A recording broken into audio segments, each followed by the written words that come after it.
What a bad day to be a mimosa here at Sinsheimer Stadium for Memorial Monday and Game 2 of a two-game set with the San Luis Obispo Blues and the West Coast Kings. Hello, everyone, and welcome inside the broadcast booth. My name is Nate Mills, calling the balls and strikes for your SLO Blues tonight as we get you set for Game 2 of the SLO Blues and the West Coast Kings. Last night, the SLO Blues took an 11-8 win over West Coast Kings, and they're looking for their third win in a row this afternoon here at Sinsheimer Stadium. Before we take you back down to the field, one of our reporters, Mark Robinson, is going to give you a look at what players you should watch for in today's game.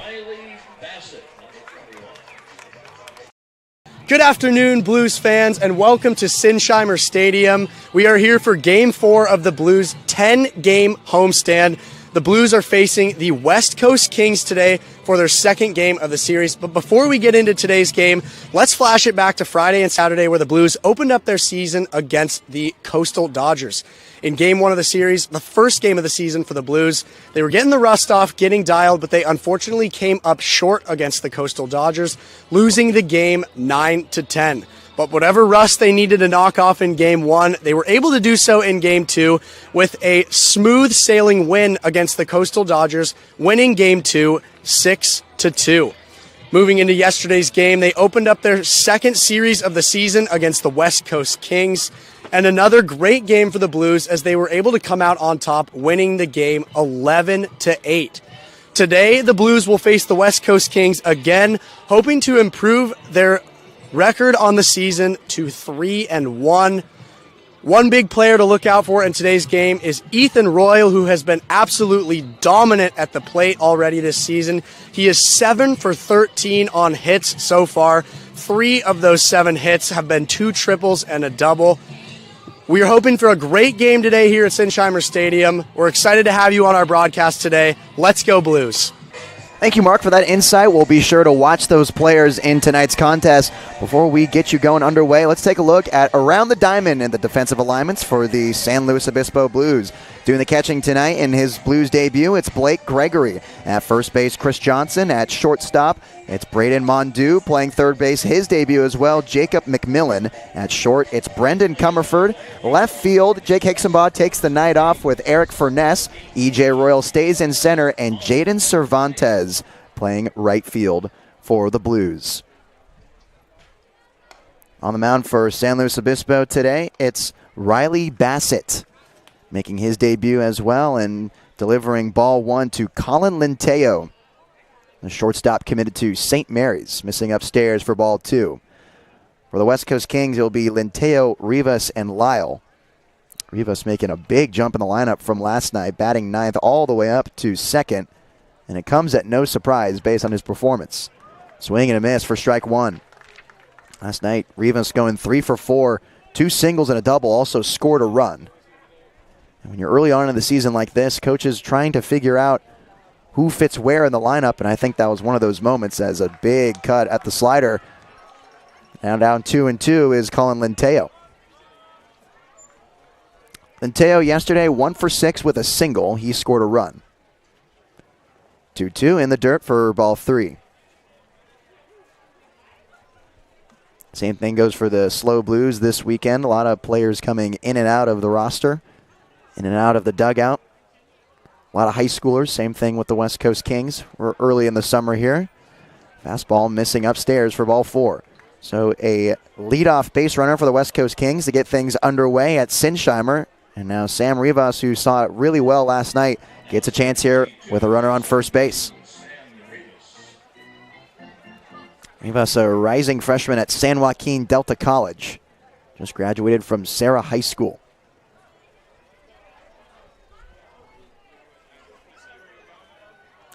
Throw back to first, not in time.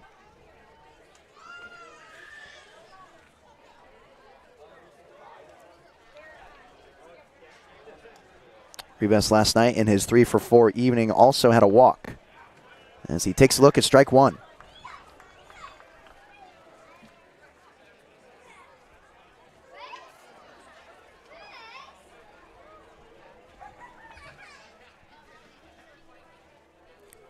Bassett comes set. From the belt, slide step. Fastball missing away, 1-1. to Rivas. Bassett, another high school kid from Rigetti High School down in Santa Maria. Swing and a miss for strike two. A rising senior at Rigetti High School. Last season as a junior, a 2.89 ERA in 12 appearances. 53 1/3 innings pitched for the Warriors. 1-2 to Rivas. Bouncing in the dirt. Seems to be a contact guy. A lot of strikeouts, 45 to his 53 1/3 innings pitched. He'll get guys swinging, forcing a ball in play here. I'm sure he wants to get a double play here with 2 strikes to Rivas and a runner at first base. But instead, he skips another one in the dirt.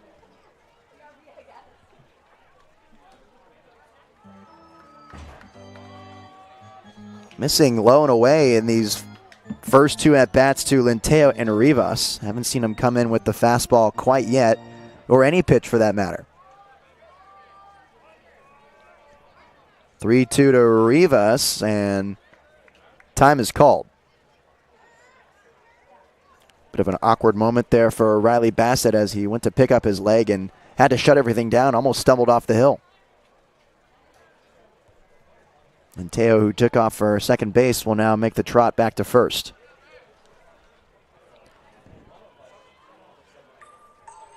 Head coach Kyle Gross trying to figure out what's going on with home plate umpire. We're all in agreement, and we're underway again. West Coast Kings wearing their black tops with the gold lettering, just as they did last night.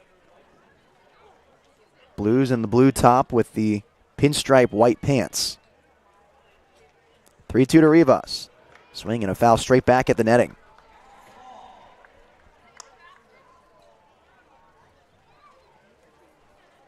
Blues also wearing the Boston Red Sox B hat with the white lettering trimmed in gold. Payoff pitch again to Rivas, and taken off for second is Linteo, and there's a base hit up the middle. Linteo's going to round second base and trot into third, and there is a single for Sam Rivas. Nice at bat there from the second baseman to work it to a full count, awfully patient and spoiling off all the pitches that he saw, and eventually paid off for him with a sharp single up the middle. Good timing as Colin Linteo was mid-stride taking second base. He was able to just turn his head over to third base coach Chase Graves for the West Coast Kings, and he could just slide right in.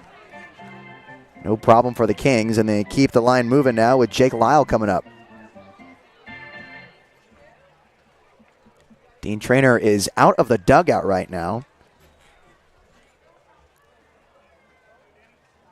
Throw back to first. I think he was checking to see if Linteo even touched second base. Looks like he did. So now runners at the corners for Jake Lyle with no outs here. First hit of the game went to Sam Rivas on a single up the middle. First pitch in there for a strike.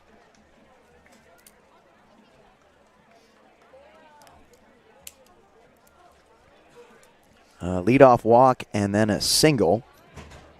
Puts runners at the corners for the Kings. As the 0-1 to Lyle. Missing upstairs as Rivas fake taking off. Staying at first base. Jake Lyle last night was 1 for 4 with a single. Moving up in the lineup. Now batting third compared to the 7-hole he was in last night. Swinging and missing for strike 2.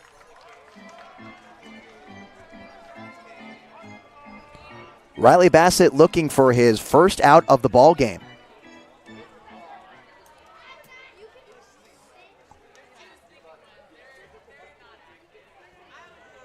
Here's the 1-2.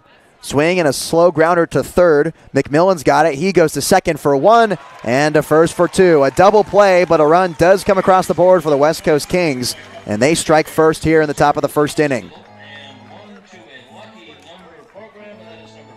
Jacob McMillan waiting on that slow roller grounder. Got the heart rate up a little bit for the defense, I think. Could have taken a few steps in more on it to secure the double play a little more, but he got the throw off quick enough to Mondu, who then fired it over to Johnson for the second out. So an RBI 5-4-3 for Jake Lyle. Now stepping in is Tyler Smith, the left fielder, batting fourth today. Smith yesterday was 1 for 5 with a triple. And he takes a look at strike one. A triple sandwiched in between a golden sombrero to the left fielder.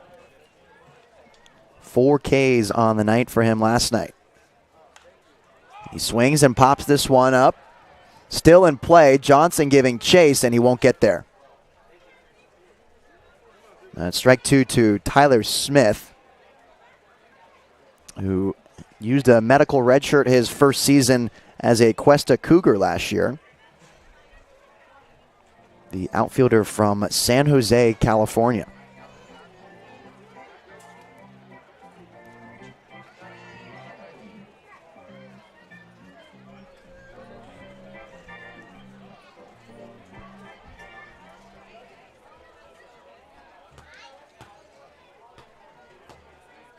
One, two. Fastball missing outside for Riley Bassett.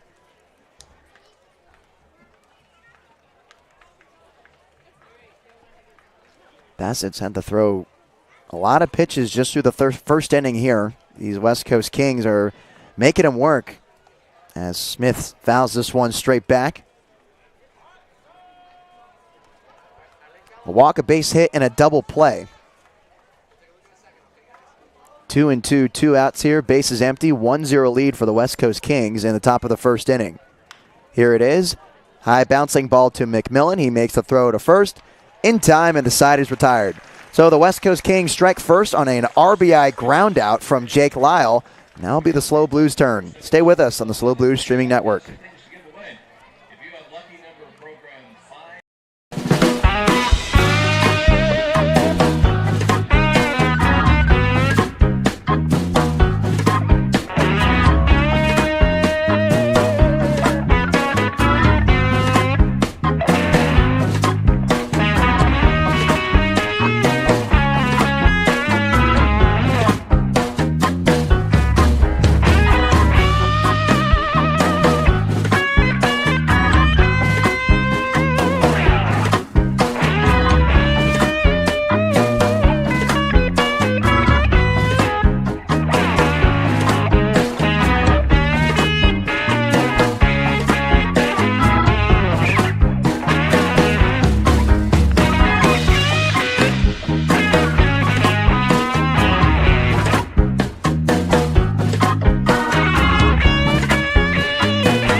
Welcome back to a beautiful day here in San Luis Obispo on Memorial Day. Let's get you set up and a look at around the defense for the West Coast Kings in the bottom of the first inning. Doing the designated hitting, it's Preston Scott. Behind the dish is Jake Lyle. Playing first base is Joey Coupland. At second, Sam Rivas. And at third, Mike Baker. At shortstop, it's Colin Linteo. And left, Tyler Smith. In center field, Jaden Lee. And playing right, it's Addison Janowitz, the only player in today's lineup that did not see action yesterday. On the mound for the West Coast Kings, it's Ryan Radke, right-handed pitcher coming out of University of Jamestown, a native of Albany, California. And he'll have to face one of the hottest hitters you'll find around in E.J. Royal. Mark Robinson talked about the success he's had in the pregame show. So far, his summer as a Blue, he's 7 for 13, a triple, 2 triples, a double, and 4 singles. 1-0 in there for a strike. Doesn't get much harder than that, folks. E.J. Royal has come on the scene from Utah Tech. He's a local kid from Arroyo Grande and has just put on a show night in and night out for the Blues early on in this season. We're only 3 games in, but he has certainly impressed crowds at Sinsheimer already. As he's down 1-2 to Radke from the windup, and the slider missing in the dirt. So Royal last night was 2 for 4, scored 3 runs, a single, a double, 3 RBIs, and 3 stolen bases.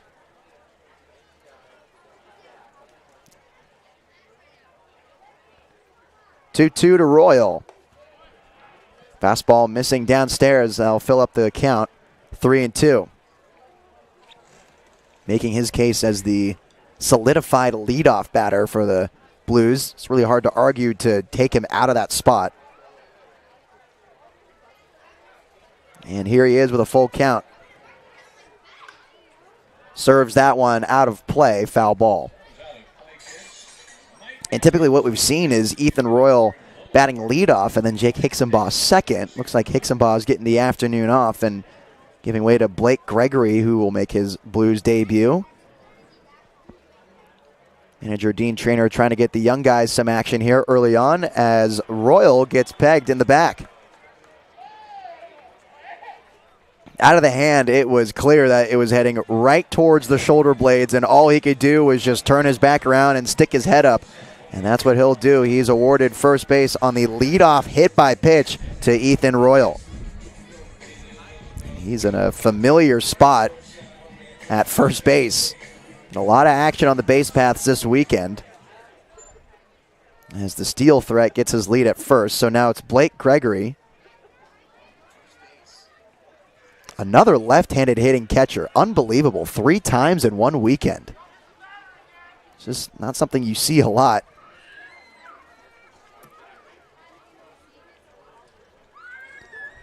But the young kid gets a shot here with Royal at first in a 1-0 count. Takes a look at a fastball for strike 1.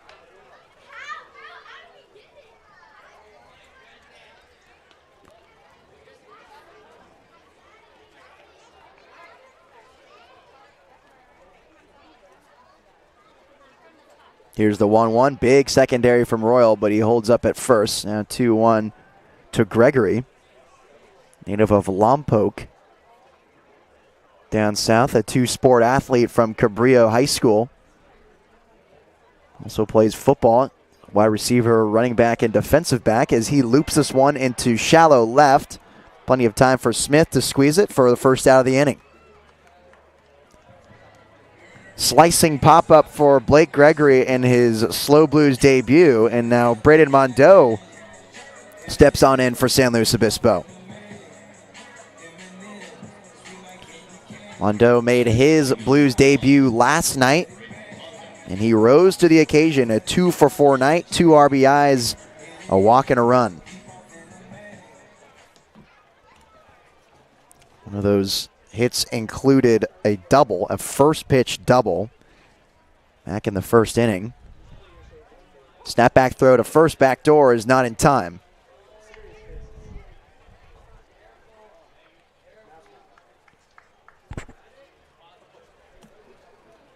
Mondeau, a BYU Cougar, redshirted last season after transferring from Pima Community College in Arizona. Pop straight up into center field. Lee coming in on it. He'll come up with it for the second out of the inning. So 2 pop fly outs in a row for Ryan Radke. I'll give Brendan Comerford an opportunity here to do a job and move a runner over from first base. Comerford wasn't in the lineup last night, but played in Game 2 against the Coastal Dodgers. He went 0 for 4. Now he's back in the shortstop role today against the Kings. First pitch in there for a strike. Looking like more of the same from the umpiring crew here behind home plate. They're just loving that outer half of the plate to right-handed hitters. Looks like Radke got a call there on the first pitch to Comerford. This one skipping in the dirt. Royal holds up at first base.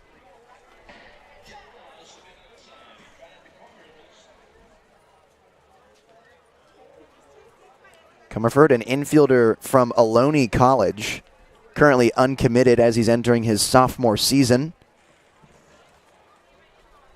Was committed to St. Mary's before coming to Ohlone as he swings and misses for strike two.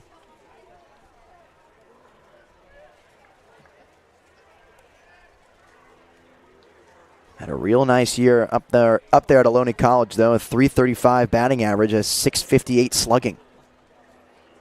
Trying to catch some fire here. Snapback throw to first again, and Royals in there safely. 2-2 to Comerford. He's looking for his first Blues hit of the season after an 0-for-4 day against the Dodgers. 2 outs, runner on first in the bottom of the first inning. Kings up 1-0. Here it comes, swing and a miss for strike three. So that'll end the inning. E.J. Royal gets stranded on first base from the strikeout from Brendan Comerford. Kings up 1-0. We'll head to the top of the second on the SLO Blues streaming network.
Top two here at Sinsheimer Stadium. A gorgeous day for a Mimosa Monday and a Memorial Day Monday. Fans showing out to support their Blues for Game 2 against the West Coast Dodgers, or the West Coast Kings. Just wrapped up a series against the Dodgers where they split that one 1-1. Blues are going for the sweep here, but they're down early. 1-0 score. The Kings tacked on one in the first inning. It was a Sam Rivas single. He came in to score off a Jake Lyle 5-4-3 double play. Leading things off for the Kings here, it's Jaden Lee, the center fielder committed to UC San Diego next season. He's up 3-1 in the count against Riley Bassett. And there's a leadoff walk for the Kings. Second inning in a row with a leadoff base runner, and now Mike Baker steps in.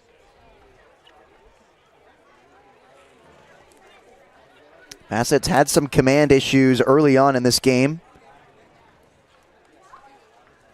Wanting to correct that as soon as possible, limit the free 90s to the Kings. As Mike Baker, who was 0 for 5 yesterday, did score a run and had an RBI in their loss to the Blues.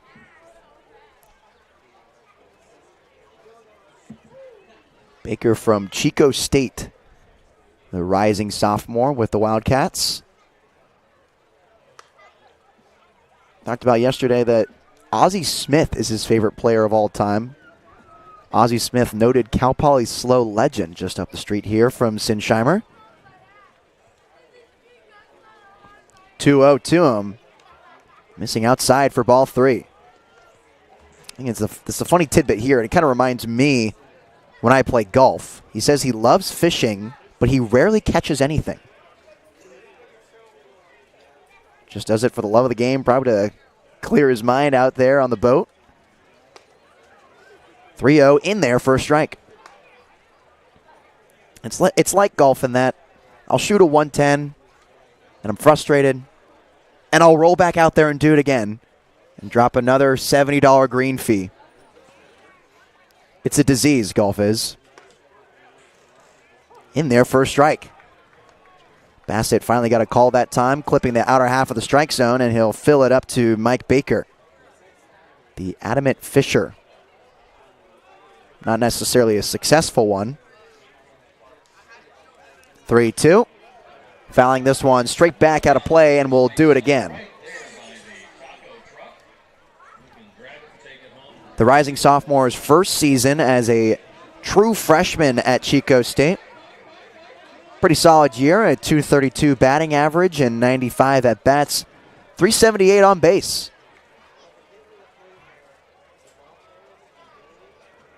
Taking off for a second is Lee, but he'll get awarded second anyway from the walk by Mike Baker.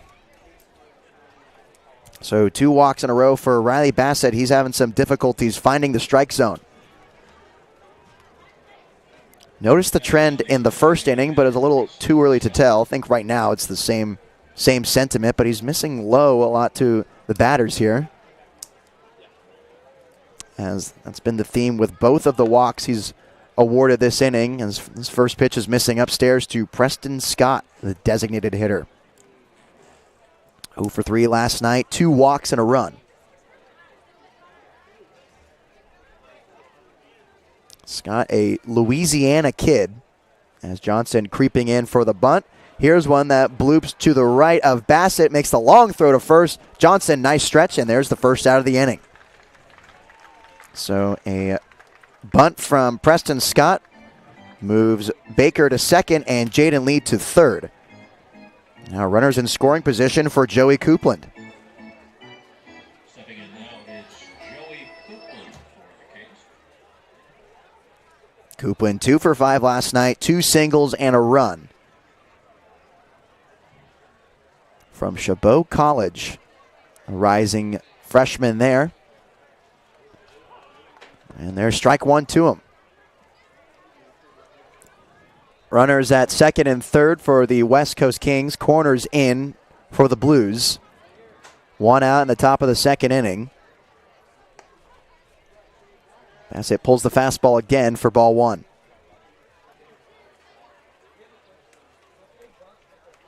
Coupland, a graduate of San Ramon Valley High School. Played in 25 games last season with a .309 batting average. This one missing low. 2-1 now to the designated hitter. 13 RBI this season. And San Ramon Valley looking to pick up 2 here for his West Coast Kings. This one's lofted out to left field. Furness is going back on it. He gets burnt and hits the bottom of the wall. 2 runs will easily come in for the West Coast Kings, and they will add on more on the 2 RBI double from Joey Coupland. That is the farthest hit ball we have seen in this early season, as it hit directly on the bottom of the wall. He pulled that one out to left field. Towering fly ball that I think caught a jet stream. You take a look at the American flag out there in center. It's blowing heavy down the left field line, and I think it got caught in that wind, and it just kept going. This one's popped out to center. Royal camped underneath it. And Coupland will stay at second base for the second out of the inning on the pop-up from Addison Janowitz. We'll go back up top to Colin Linteo. Linteo last time up walked and was the victim of the 5-4-3 double play that brought in Rivas from third base. And he takes a look at strike one.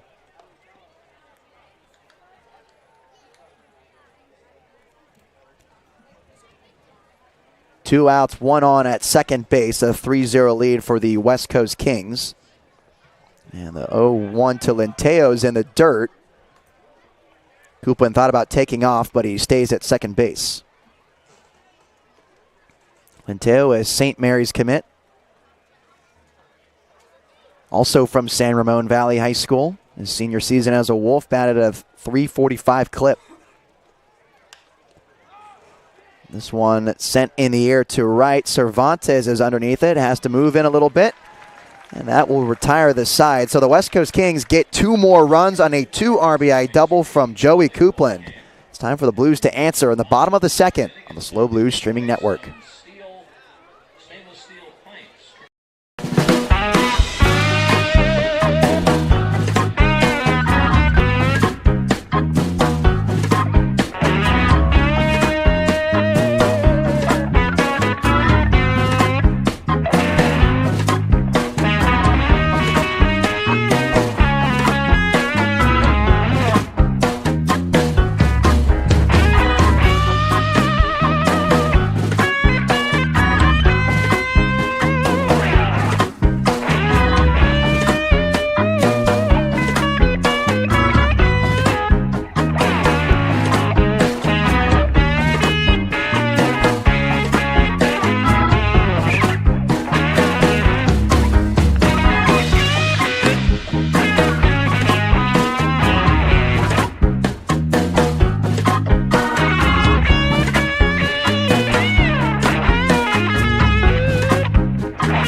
Bottom second here at Sinsheimer Stadium. The West Coast Kings got 2 more runs on a 2 RBI double last inning. It's now 3-0 Kings. And leading things off here for the Blues, it's Eric Furness who got burnt on that double. I'd like to remind you that the bottom of the second inning is brought to you by Apex Technical Sales. You can find them at glenair-apex.com. Apex Technical Sales, we're here to make you successful. Leadoff single for Eric Furness. He's seen it real well. And another leadoff base runner for the SLO Blues. Now Chris Johnson comes up. I want to say that Furness was one of those players to look out for in his one game against the Coastal Dodgers. He was 2 for 4, had 2 singles, 2 RBIs, and a stolen base. So can't help but think that he might take here with Chris Johnson up.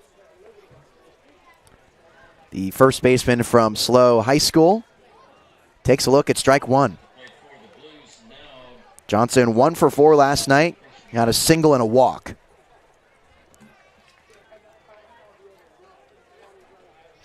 Wearing a new jersey number tonight, was typically wearing 27 throughout the season as he's making his 4th start here for the Blues.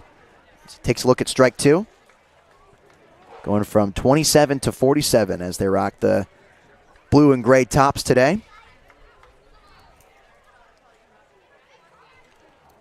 0-2 to Johnson. The rising freshman at Cuesta is fouled straight back into the netting.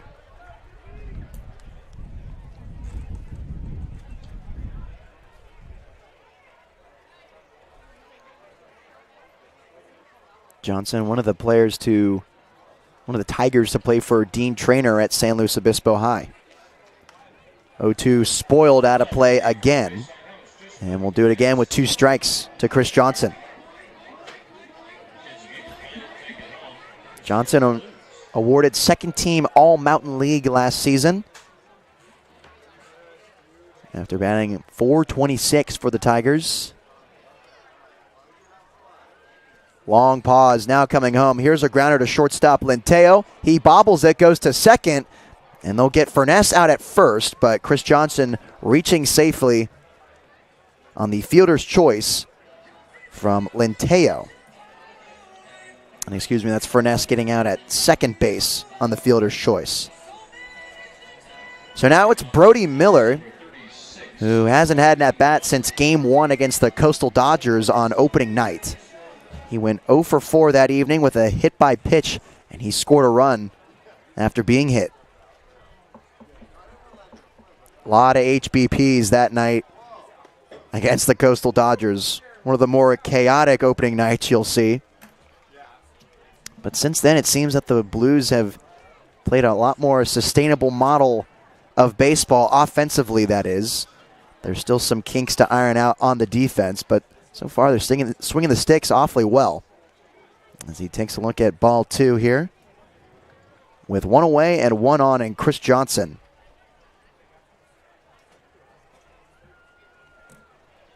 Brody Miller just wrapped up his redshirt freshman season at Sonoma State University. Here's a chopper to third. Baker goes to second for 1. On to first for 2. That will retire the side. A little close call at first base there, but another double play will end the inning. It's still 3-0 West Coast Kings on the SLO Blues streaming network.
Top 3 here at Sinsheimer Stadium. West Coast Kings up 3-0 over the SLO Blues. And Blake Gregory just absolutely nailed the Wooden Blues logo in front of second base for one of our very fun promotions here at Sinsheimer Stadium. Introduced this season. I was around last year. They didn't do this, but it's a wooden cutout of the Blues logo put in front of second base to start off the third inning. And the challenge is that Blake Gregory, or whoever is playing catcher for the Blues that evening or afternoon, has to hit the logo with the baseball in the throwdown, and he just had a frozen rope right at it. He turned around and got the crowd all pumped up, moving the arms up and down. The kid, Blake Gregory, feeling right at home with these college guys. He's leading things off is Sam Rivas for the West Coast Kings. He had a single last time up, and he's down 1-2 against Riley Bassett.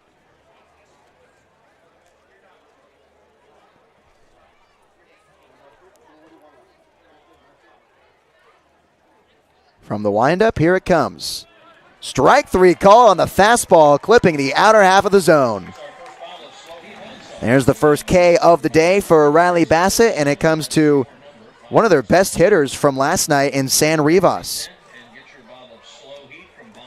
So first bottle of Slow Heat awarded to the stands. So now Jake Lyle, who had an RBI double play back in the first run of the game, now digs in for the Kings. 1 for 4 last night with a single. Doing the catching today. This one's touched out to left. Furness giving chase, and he'll get there on the run. So one pitch, another out for Riley Bassett, and there's 2 away here in the third. I'll be honest, I got a little nervous on that one. Thought that was going to burn Furness again. But it looks like he was playing deeper that time, and he made the nice grab on the run. For the putout, now it's Tyler Smith on the second at-bat of the day for him. First time up, he grounded to third. Golden Sombrero last night, 4 Ks against the Blues. But in between there was a triple. Skipping away to the backstop for ball 2, 2-0 to the left fielder.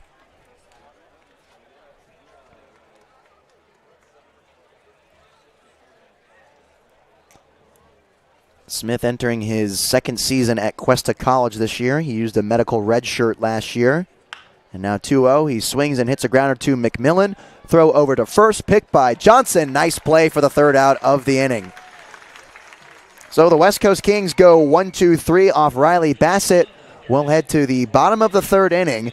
But before we do, we'll take a look at Mark Robinson sitting down with Braden Mondew, who was yesterday's player of the game.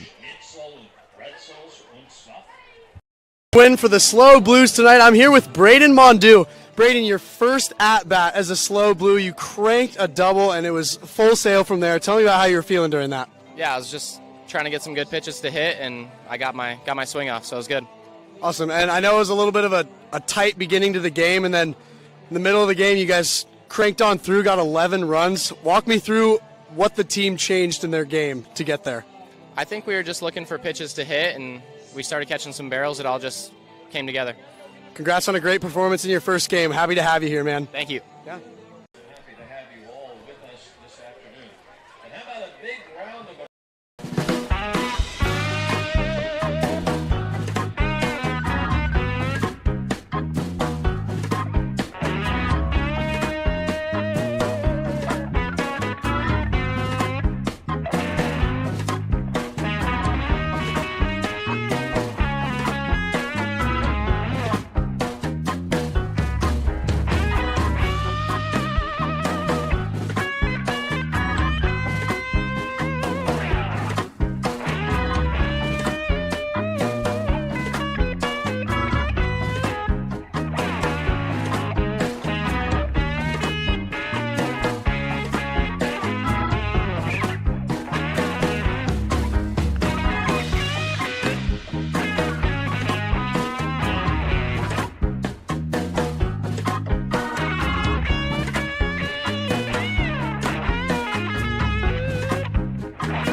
(8-9-1) for the bottom of the third inning, and the San Luis Obispo Blues now up. After Riley Bassett made quick work of the West Coast Dodgers last inning, the cleanest inning he's had so far. The Blues are looking to have an answer for the Kings, who are up 3-0. First pitch to Jacob McMillan, taken for a ball. McMillan making his Blues debut this afternoon. Had a couple nice plays over there at third base. And here he is taking the 1-0 fastball upstairs.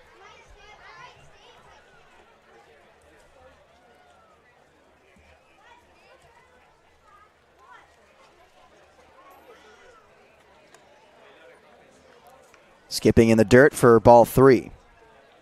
McMillan from Rigetti High School, entering his senior year as a Warrior. Has been on varsity all 3 seasons of his high school career. And he dodges the fastball for ball 4. 4 straight balls to Jacob McMillan, and there's a leadoff base runner for the Blues. Third time they've done that this afternoon, and now Jaden Cervantes making his debut as well. Digs in for San Luis Obispo.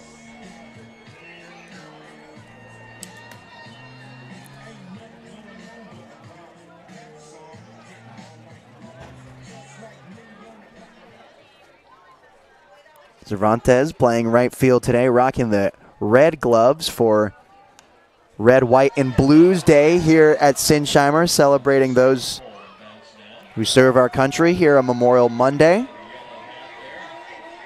Also a Mimosa Monday. We do that every time we have a 2 p.m. game at Sinsheimer. Sun is out, sunglasses also out. Champagne pouring. 0-1 to Cervantes, poked out of play, now quickly down 0-2.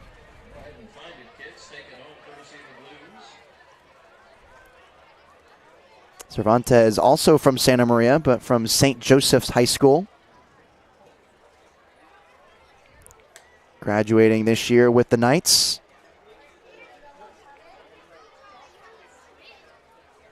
And here he is on the 0-2, taking a look. Snap back throw to first, not in time. Just a little offline from the catcher and Lyle. Close call for Jacob McMillan. Senior year last year for Cervantes. Played in 28 games, a .270 average, and 74 at-bats. 14 RBIs on 20 hits. 1-2, touch down the right line. Throw to second, back to first, and there's another double play from Jaden Cervantes. There's a sharp grounder over to Coupland, and he made the nice scoop over to Lenteo at short for 1 and back over to Coupland for 2. So just like that, there are 2 outs away here in the bottom of the 3rd inning, and now Ethan Royal digs in again for the Blues. He was hit by pitch last time he was up. Worked himself into a 3-2 count, and it paid off with getting dosed in the back by a fastball. He takes a look at strike 1. Once again, that outer half of the zone, pitchers are going to start to learn today that that's going to get called a strike. And Riley Bassett went there earlier in his outing. Didn't get the call, but second time for the strikeout he did. As this one skips in the dirt to E.J. Royal. Count at 1-1. Be sure to stay tuned for the top of the 4th inning as color commentator Ryan Giacomini will join us. And we got some fun stuff planned for you guys here.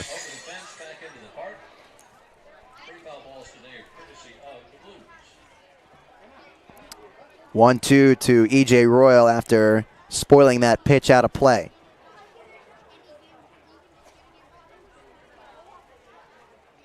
Stepping off the rubber is Radke.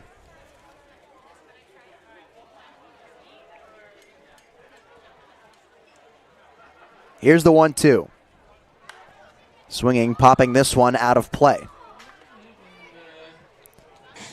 Radke, a college guy for the West Coast Kings. He's been to 3 schools in 3 years as he enters his senior year at the University of Jamestown. Made 14 appearances last season for the Jimmies. 4 starts. This one hit right back up the middle. Diving attempt by Rivas, and this one will get into center field. Another base hit for Ethan Royal, and he's reached safely in both of his at-bats today. Unbelievable stuff from Ethan Royal. He is just unconscious right now. And there's a 2-out base runner for the SLO Blues, and now Blake Gregory, who popped out to left field last time up, looks to spark the 2-out rally after the single from Ethan Royal. Dodging away from the fastball for ball 1. The left-handed hitting catcher from Cabrillo High School down in Lompoc.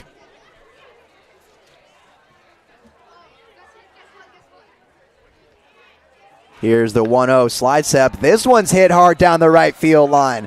It's going to be foul. Oh, man, I lost it. The angle we have up here in the press box, the way the netting is over the dugout, couldn't see where it landed. And, man, that could have been real fun, real fast, but it's just foul for Blake Gregory. I think he was hoping the way that the wind is blowing out to left that it would keep that ball in play, and from my vantage point, looked like it was. But immediately throwing his hands up right away was the right fielder, Addison Janowitz. But that's strike one to Blake Gregory.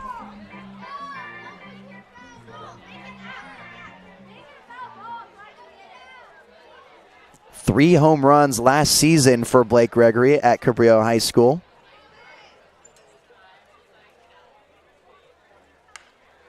Swings and pops this one up to shallow left.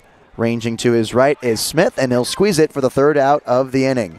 So Ethan Royal gets another base hit and reaches safely for the second time today, but the Blues got nothing to show for it. It's still 3-0 West Coast Kings as we'll head to the top of the fourth inning on the Slow Blue Streaming Network. Stay with us as Ryan Giacomini will join me for the rest of the way through. And we'll also hear from Mark Robinson, who talked with the player of the game 2 nights ago in Cody Albright. Fans, we just saw our first win of the season at home here at Sinsheimer Stadium. I'm here with pitcher Cody Albright. This is his first season as a Blue. Cody, you had a dominant performance on the mound today. Talk to me about how you were feeling during those strikeouts. I was feeling great. My grandparents came out tonight from Irvine, so they drove about 4 hours to come see me, so I was just feeling like I had to show out for them. And like I said, this is your first season with the Blues. What are you most looking forward to getting to play for this team? I'm looking forward to meeting the guys from all around, because I know we got guys coming in from Harvard, Michigan, and all that, so I'm just looking forward. Passes, but I'm feeling generous, so I'm going to give you a round of golf at Chalk Mountain. Welcome back to Sinsheimer Stadium as Ryan Giacomini now joins me in the broadcast booth. Ryan, what have you seen from the SLO offense so far today? I think they just need to see some more pitches. They've been really impatient in their at-bats, and it's only really worked so far for Ethan Royal, who had the base hit, but that was their first or second hit of the game. So just seeing more pitches will allow them to get better pitches and better at-bats. Yeah, it's been real easy for Ryan Radke to get through this Blues lineup, and they got to have an answer at some point as they're down 3-0, and they've been throwing up 3 goose eggs so far today. Yeah, they will at some point. We've seen the bats come alive in the later innings in the past 3 games, so I would expect the same thing here tonight. So now the West Coast Kings will try to add on a little bit more insurance runs against the Blues here as leading things off. It's Jaden Lee. Lee, a commit for UC San Diego.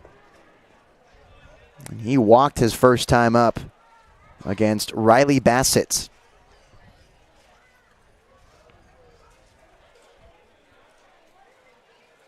Here's the 1-0 in there for a strike.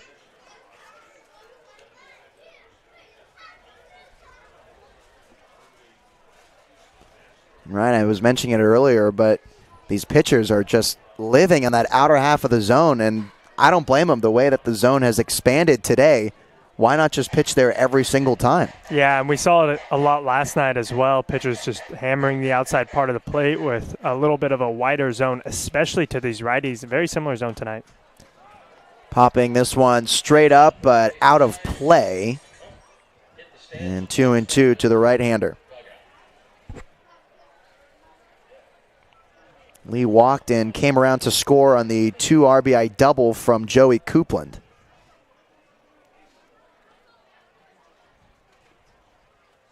Here he is, 2-2. Swinging, same result, popped up out of play, back into the grass concourse.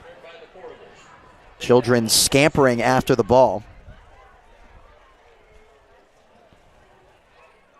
Bassett at 57 pitches would like to keep that a little lower so we can go deeper in this game. This one hit out to center field. Royal coming in on it, falling fast, and it's in there for a base hit. Leadoff single for Jaden Lee in the top of the 4th inning.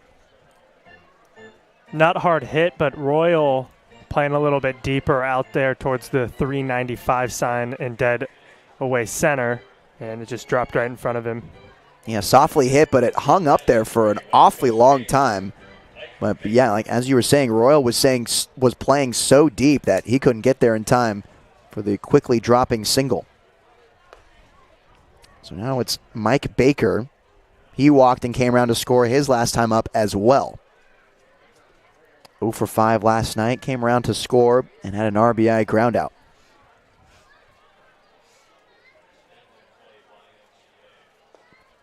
1-0 to him in their first strike. And Ryan, I talked about it earlier, how he loves fishing but rarely has success doing it. You're a golf guy as well. You beat me by 2 strokes last time we played. I was equating the golfing to fishing. As this one he has to dodge out of the way of for ball 2. Yeah, I mean, when you're out there on the course, the confidence you have going in is not the confidence you leave with, and that's probably the same way he feels when he's out there fishing. Never tried fishing before.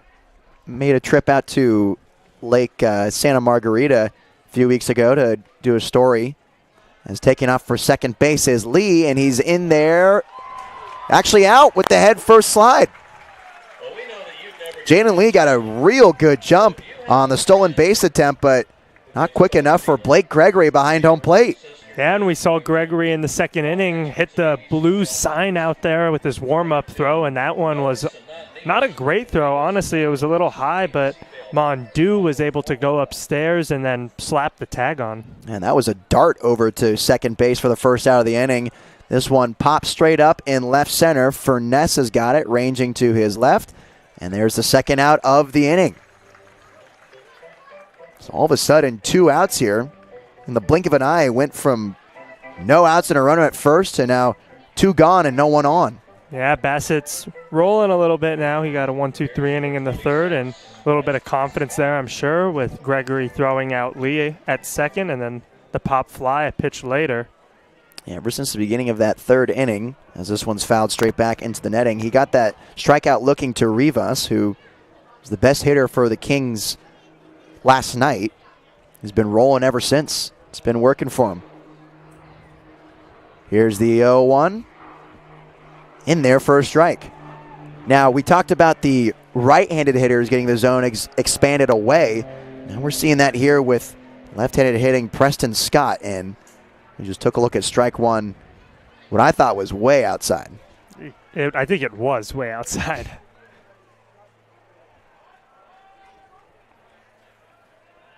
One, two to the DH.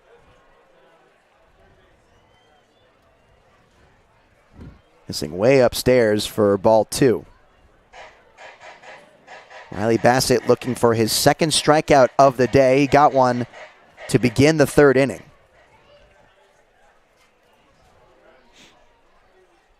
2-2, breaking ball slips out of his fingertips, and that will fill up the count. 3-2. And what the identity of the slow blue starting pitchers so far this season has been the strikeout. Breaking that trend here as this one's towering to right field. Cervantes takes a few steps in, and he'll come up with it for the third out of the inning. So 1-2-3 for the West Coast Kings. We'll head to the bottom of the 4th on the Slow Blues streaming network. Score remains the same, 3-0 West Coast.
Ryan Radke heads out there for his 4th inning of work against the SLO Blues, and leading things off for them is Braden Mondeau, the second baseman who popped out to center last time he was up.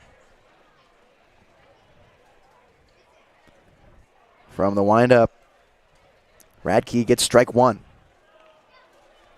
So he spent last season at the University of Jamestown, his junior year. Like I said before, made 4 starts for the Jimmies. 42 innings pitched. 1-0 dribbled foul. 3.86 ERA. Just under a 1.2 whip. Before that, he was at Los Medanos College. 4.48 ERA. And before that, at Solano College. 6.92 ERA, a 1.62 whip. So we've seen that progression each season he's been playing college baseball. 0-2 to Mondeau. Missing upstairs for ball 1.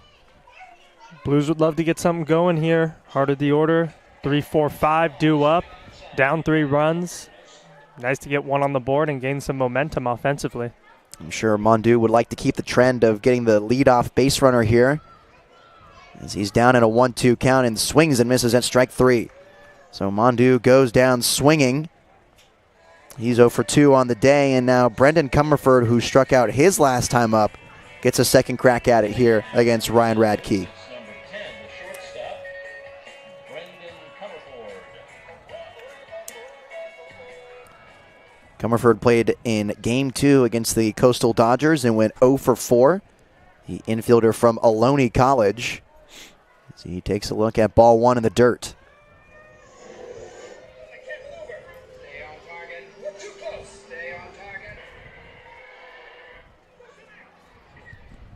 Comerford was committed to St. Mary's before going to Ohlone. He swings and fouls this one straight back into the netting.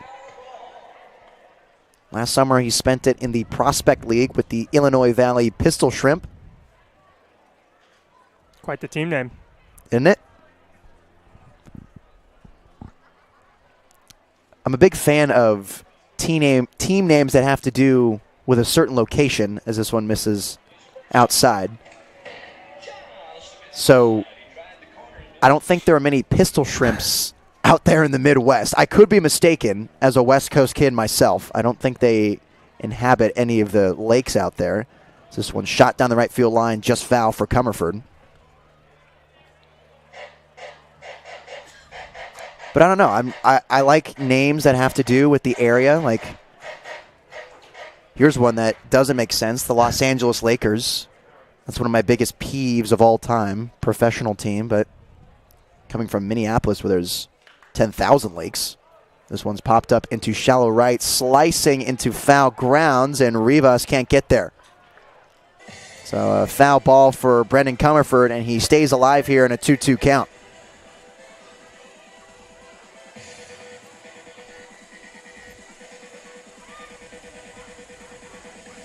And of course, it's like the name doesn't have to, you don't got to be matchy and like have everything like the San Francisco 49ers. Great name, right? Gold Rush. Makes perfect sense. Seattle Mariners and Seahawks, they do a good job at that up there. Mm-hmm. This one's popped out to right again. Giving chase is Janowitz. Takes a few steps in. And there's the second out of the inning. Pop out to Addison Janowitz in right field from Brendan Comerford.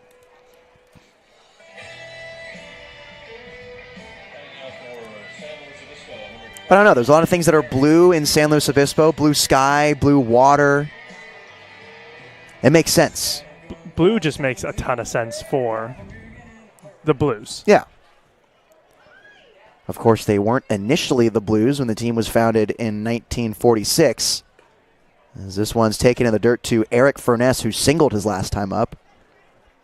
The story goes the team was created for veterans from World War II to have a place to play baseball when they came back home. Pretty fitting for Memorial Day here. Skipping in the dirt again outside, 2-0 to Eric Furness. So they were the Merchants to begin. And the owner at the time of the San Luis Obispo Merchants thought, no. We need something more colorful, and he meant that literally. Big swing and a miss, foul tip for strike one. So the Merchants would wear the high pants back in the 40s, early 50s, and they had these big navy blue socks. They went, hey, why don't we just be the Blues for our blue socks? Yeah, makes sense. Doing some research over here on the Illinois Valley pistol shrimp. It appears that they have a lake that runs through the town, so maybe they got some pistol shrimp. Uh-oh. And it looks like, by my guess, they're about 30 miles from Lake Michigan. So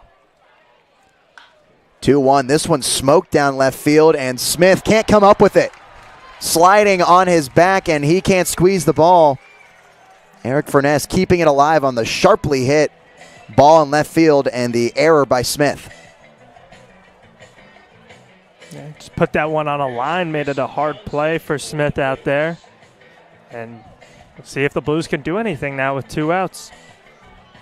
Yeah, I'm not sure what happened there, why he couldn't come up with it, if the ball was hit too hard or if he was trying to catch it as his back hit the ground, and it moves your eyes and it moves your arm a bit. But nonetheless, it gives a little life for the Blues here in the bottom of the 4th. Big cut from Chris Johnson for strike one, who reached first on a fielder's choice last time he was up. Someone we'd really like to see the bat get going. He's one of the only first basemen on this roster. That's why he's played in all 4 games this weekend, but he's had some really good at-bats. Taking off for second is Furness, sliding in there safely. So a stolen base for Eric Furness, and now a runner in scoring position for Chris Johnson. And with that stolen base, that means a seat cushion is going out to a lucky fan. That's right, Ryan. Why don't we show the fans over here one of these fast feet seat cushions, courtesy of Promotional Concepts. There it is right here. Take a look at that, guys. So every time the SLO Blues steal a base, one lucky number out there with the purchase of a program, you get a number in there, and if our PA announcer Jim calls out your number, you get one of these bad boys. I think I'm going to take that. I'll sit on that for the rest of the game. See, Ryan's taking it from me now. I've been sitting on this cushion the whole game, and now look how tall Ryan is. Yeah, that's nice. Look at this, right? It's good. One of the many promotional giveaways here at Sinsheimer. Pop straight up out of play for Chris Johnson.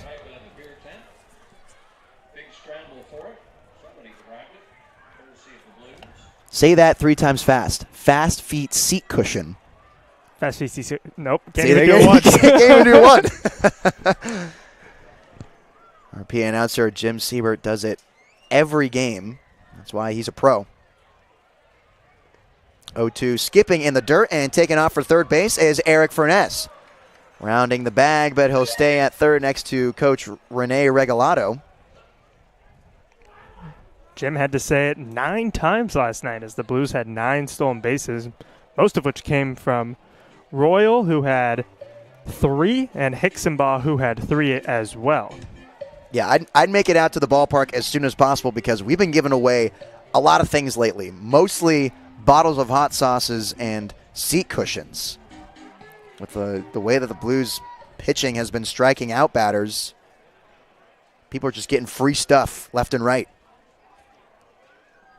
9 Ks last night for Blues pitching. This one sharply hit to third. Throw to first is in time to get Chris Johnson out.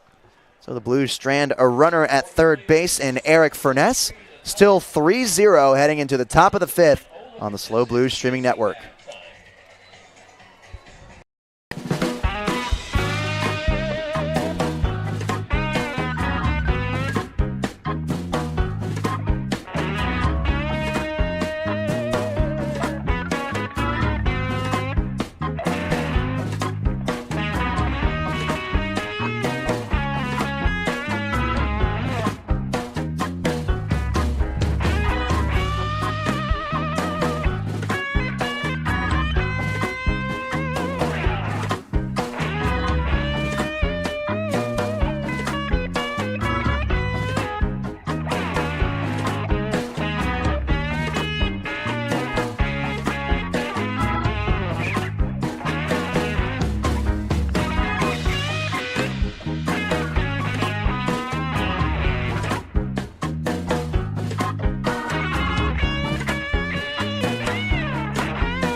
Riley Bassett's day is done here at Sinsheimer Stadium as the West Coast Kings are up 3-0 on the Blues entering the top of the 5th inning. Now coming back in is Alec Naran, the right-hander from Pepperdine University. Bassett finished out the day, 4 innings pitched, 3 hits, 3 runs, 3 walks, and 1 strikeout. Not the best outing from Bassett, but he really cleaned it up in the 3rd and 4th inning. And now Naran looking to keep it at just a 3-run game so that the Blues offense can get going and get some runs on the board. It was a struggle over the first 2 innings for Bassett to get a grip of his first start as a Blue, but then the final 2 he was able to settle in nicely, and it seems like the leash for manager Dean Traynor on the starting pitching has been about 4 innings as he's trying a bunch of new guys out here as we're still waiting for a lot of the college mainstay players to arrive to San Luis Obispo. A lot of high school guys filling out those spots. Bassett was one of them. As first pitch swinging, Joey Coupland there for strike 1. First pitch from Alec Naran.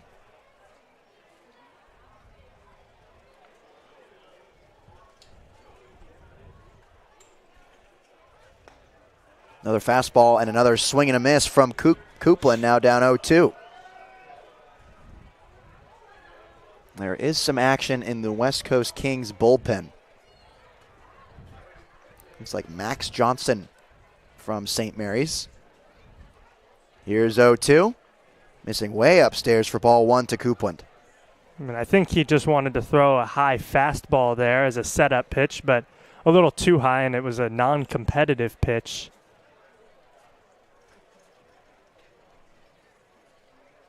Coupland last time up had a 2 RBI double that brought home Jaden Lee and Mike Baker. And now 1-2, missing upstairs on the fastball again is Naran.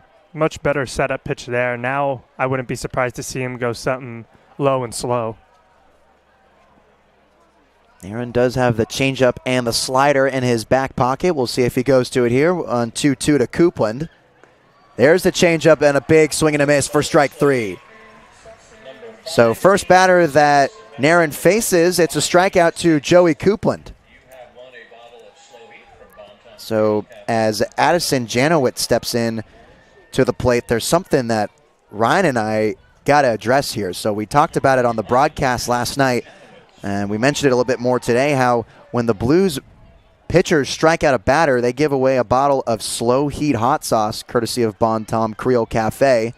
As taking strike 1 is Addison Janowitz.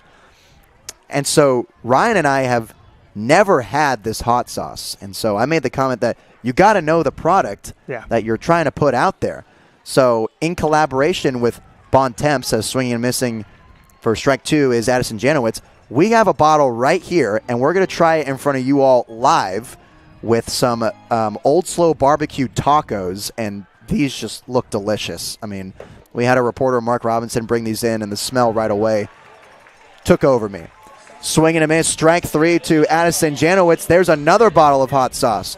All right, we got to try this before he strikes out another batter. So I believe we have carnitas and what was the other one? Tri-tip? I think I have tri-tip right here. Yeah, we got. Oh wait, is this bacon as well? Maybe. All right, let's give a little dash of hot sauce here. This one will be for me. Yep. I'm going to try the tri-tip. Taking in the dirt for ball 1 is Colin Linteo. I mean, they cook you up on the portions as well. I mean, get a load of this. Can you guys see that? I got a nice dollop of the hot sauce there. This one's fouled straight back, 1-1 to Linteo. All right, do you want to go first? Sure. Let's try it. Tri-tip. Oh, yeah. Oh, yeah. Hot sauce on the side of the lips.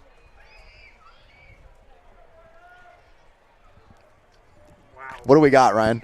What do we got? Wow. Life-changing? So much flavor. I'm so excited to try this now. Wow, that's really good. Yeah, you got to dig in. 1-1 to Linteo, missing upstairs. All right, Ryan, take over for me real quick. Yeah, I got you. Wow, the hot sauce had so much flavor too, but tri-tip, tons of flavor. The 2-1 swung on and fouled back into the right by Linteo. Yeah. Having that same reaction. Let me tell you about my boys down there at Bon Temps. They know how to make a hot sauce, and my boys at Old Slow Barbecue, they know how to make a taco. Very good. Unbelievable. Slow heat. Unbelievable.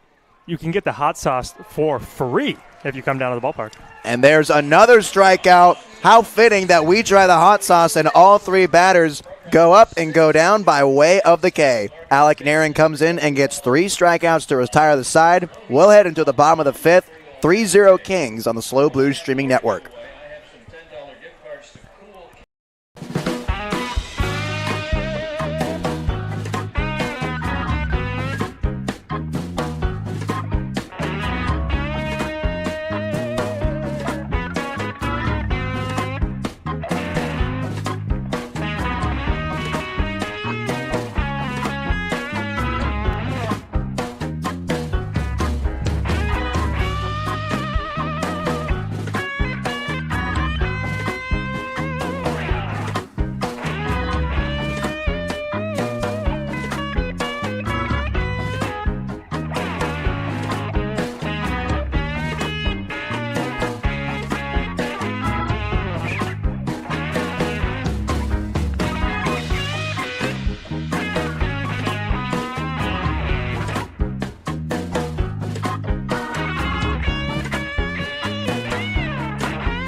Back at Sinsheimer for the bottom of the 5th inning, 3-0 West Coast Kings over the SLO Blues.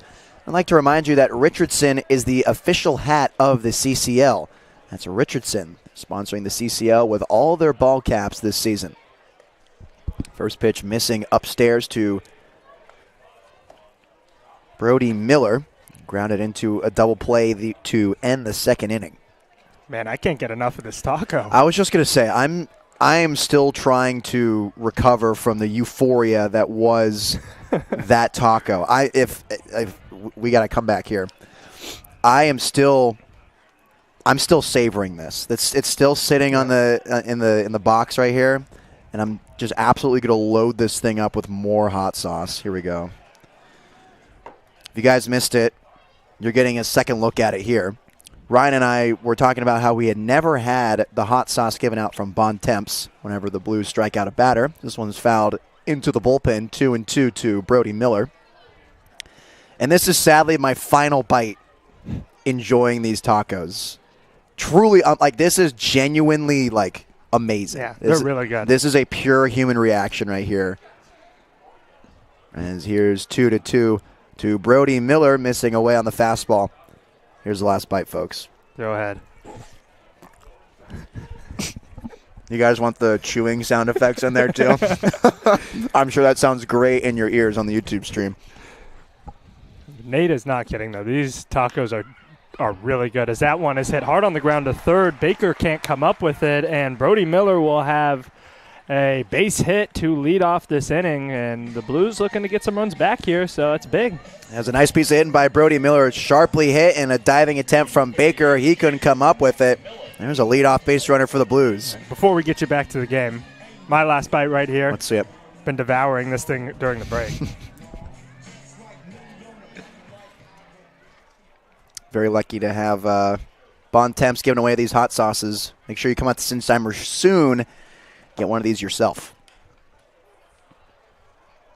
First pitch popped up, fouled just right of the right field line. So Brody Miller with a leadoff single now calls up Jacob McMillan, who walked his last time up.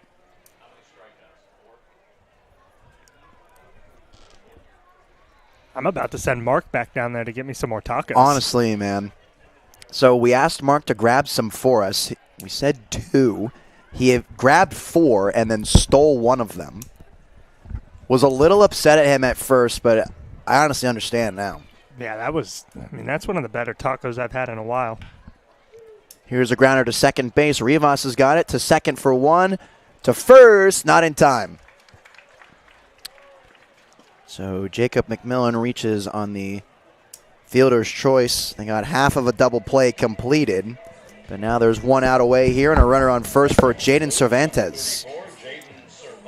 Cervantes grounded into a double play himself back in the third inning. And the Blues have really got to get some offense going here. They've been shut out every inning. They've been held to 3 hits, almost through 5 here against the West Coast Kings. And Ryan Radke has just been making some easy work out of this Blues O, as this one's fouled straight back right in front of us for strike one to Jaden Cervantes. But, I mean, I went over the stats from his entire career for Ryan Radke, the starting pitcher for the West Coast Kings, and he's just progressed every single year since he started at Solano College, then transferred to Los Medanos, and then his first year at University of Jamestown. And he's progressing even here against this SLO Blues offense. He's looked real sharp today through 4 1/3 innings. Yeah, it was fun looking at his stats before the game. We were going year by year and seeing that constant progression, and you can only imagine he's going to continue to get better from where he's at now. Slide step delivery in there for a strike. 1-2 to Jaden Cervantes. Cervantes, local kid, local high schooler from St. Joseph's. Just graduated from high school as a Knight. Finished up his senior year at .270 batting average, 2 home runs. And there's a swing and a miss for strike 3. So Jaden Cervantes goes down swinging. There's now 2 outs in the inning with a runner on first. And we'll flip it to the top for Ethan Royal. One thing Radke's done really good in this game is anytime he's giving up a base runner, which has been 4 times the Blues have had a leadoff base runner, he's forcing soft contact that's usually on the ground.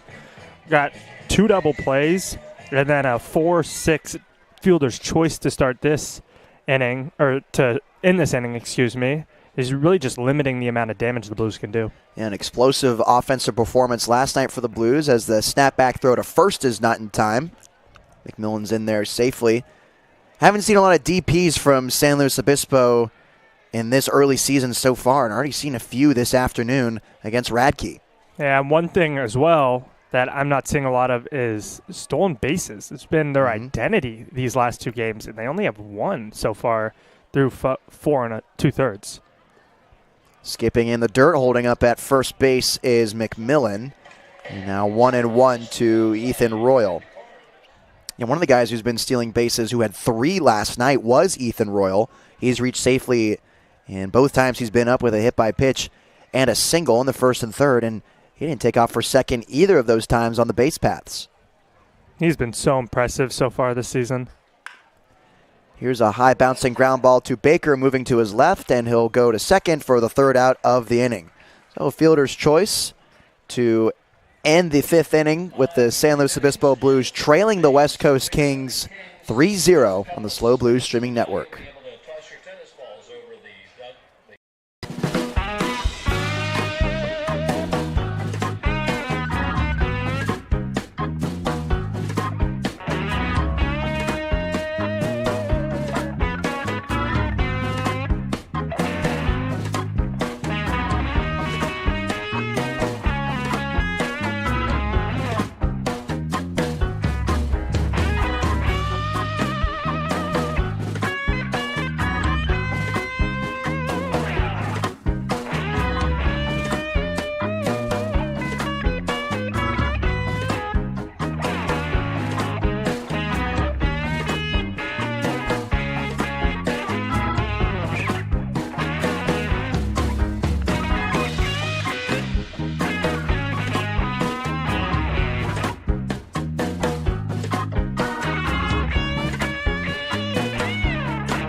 Welcome back to Sinsheimer Stadium, where the SLO Blues are trailing the West Coast Kings, entering the top of the 6th inning.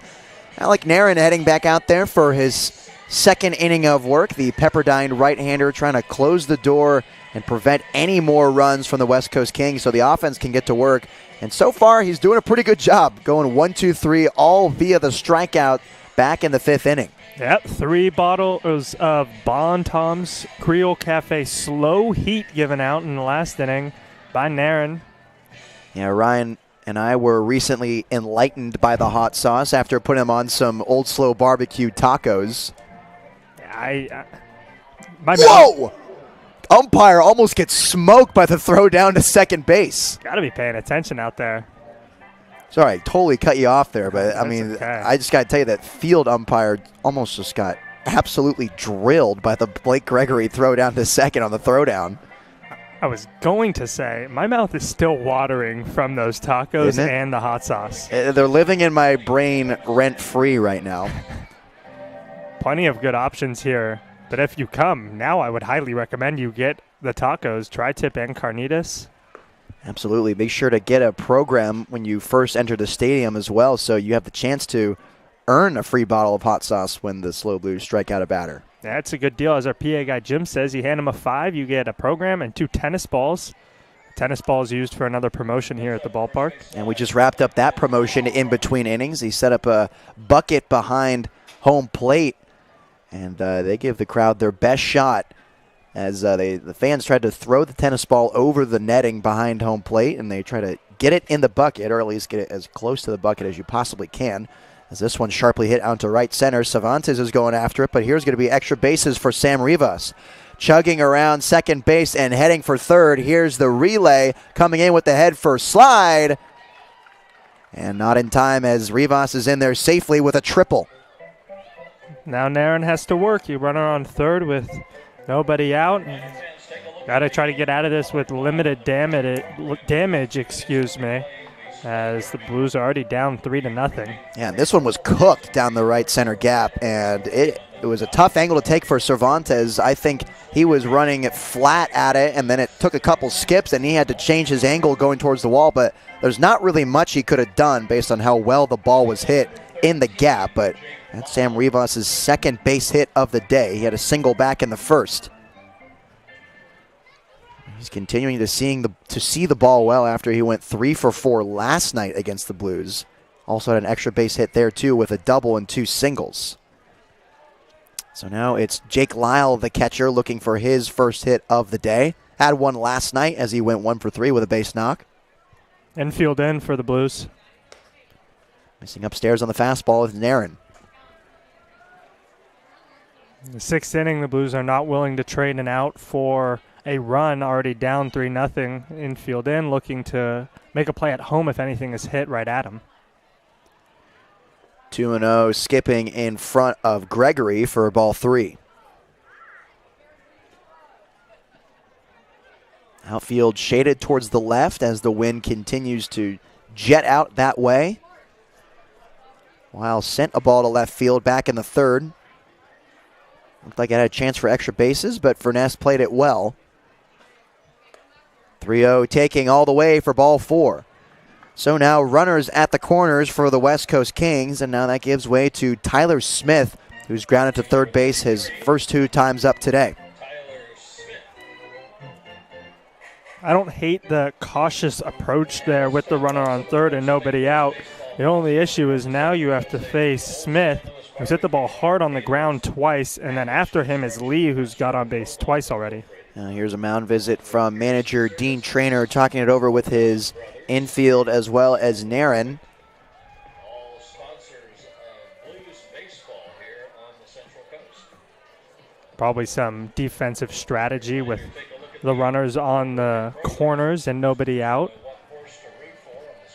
Talking about what they're going to do if the runner on first takes off for second.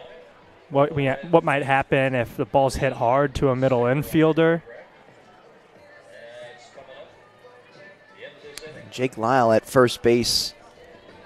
The catcher, not necessarily known for his wheels, committed to LMU next fall.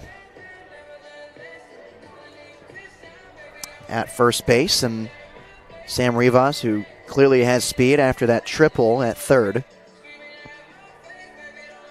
As we got some arms going in the Blues bullpen now, got one right-hander going for San Luis Obispo.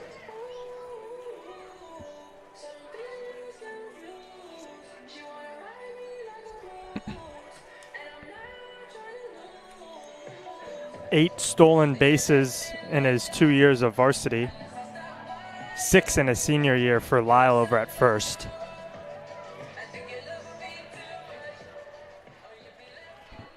Blues could be looking out for him as now just the corners are playing in. Infield at regular depth. No outs, runners at first and third for the West Coast Kings. Kings up 3-0 on top of the Blues.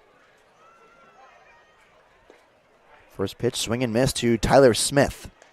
Middle infielder's back now, willing to give up 2 outs for a run if there's anything hit to one of them playing at double play depth.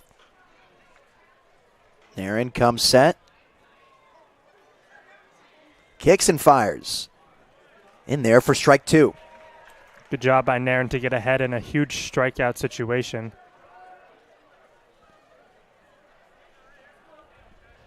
Strikeout would be huge here for the Pepperdine right-hander as he kicks and deals. Fastball just missing outside for ball 1.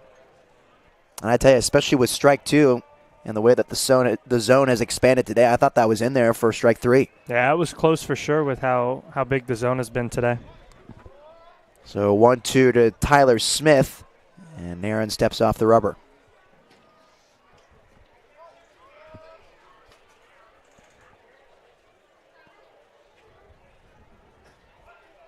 Here he comes. This one set out to center field. Scoring easily will be Sam Rivas on the RBI single from Tyler Smith. That's Smith's second hit of the series, and it brings in another run for the West Coast Kings, now 4-0. Now if you're Nairn, just looking to limit the damage that is done. 1 run already across. No outs, but you want to try to keep this at a 4-run game that's manageable. As I like to say, that's home run distance. You know, you can hit a grand slam and it's a tie game, but once you get to 5, you're out of home run distance. And tough for Nairn to get up 2 strikes as a check swing goes down the right field line foul. But tough for Nairn to get up 2 strikes on Tyler Smith. A strikeout would have been awfully convenient for the Blues there, but instead it results in an RBI single that adds another run to the Kings' lead. Yeah, just a little too much plate ahead in the count there, 1-2. Here's Jaden Lee, who singled his last time up but was caught stealing. Walked his first time up and came around to score back in the second inning. Center fielder committed to UC San Diego next fall from Marin Catholic. 1-1, huge cut upstairs for strike 2. So once again, Alec Nairn finding himself in a 2-strike count, wanting to tack on his 4th K of the day here.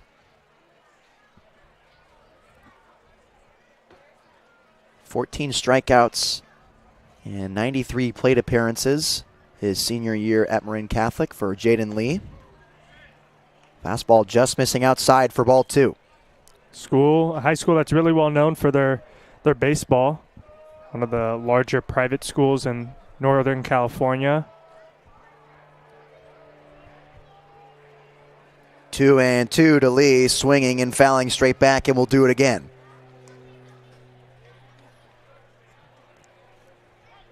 Five hits on the day for the West Coast Kings, generating 4 runs. Also 1 error on the Blues defense. And the errors would have been the soft spot for the Blues in this early season. 2-2, fouling straight back again is Lee. I wonder if some of the fans were watching us live here at the ballpark when we were talking about the hot sauce. They're getting antsy for it right now. Looking for their 4th bottle from Alec Nairn. This would be the 5th of the day. I might have to buy a program. Pop straight up. Coming in on it is Cervantes, and Mondo is there, but he gets called off. Squeezing it for the first out of the inning on the pop-up was Jaden Cervantes, and there's 1 away. Really big out there for Nairn. get the pop-up. Runners stay where they are. Now you're ground ball away from getting out of it with just 1 run of damage. Yeah, finally some soft contact relieving sight for Alec Nairn here in the 6th inning, who's already suffered a triple, a walk, and a base hit. Number 7, Mike Baker. So Mike Baker for the 3rd time today steps up with 1 out here, and runners on 1st and 2nd, swinging over the fastball for strike 1.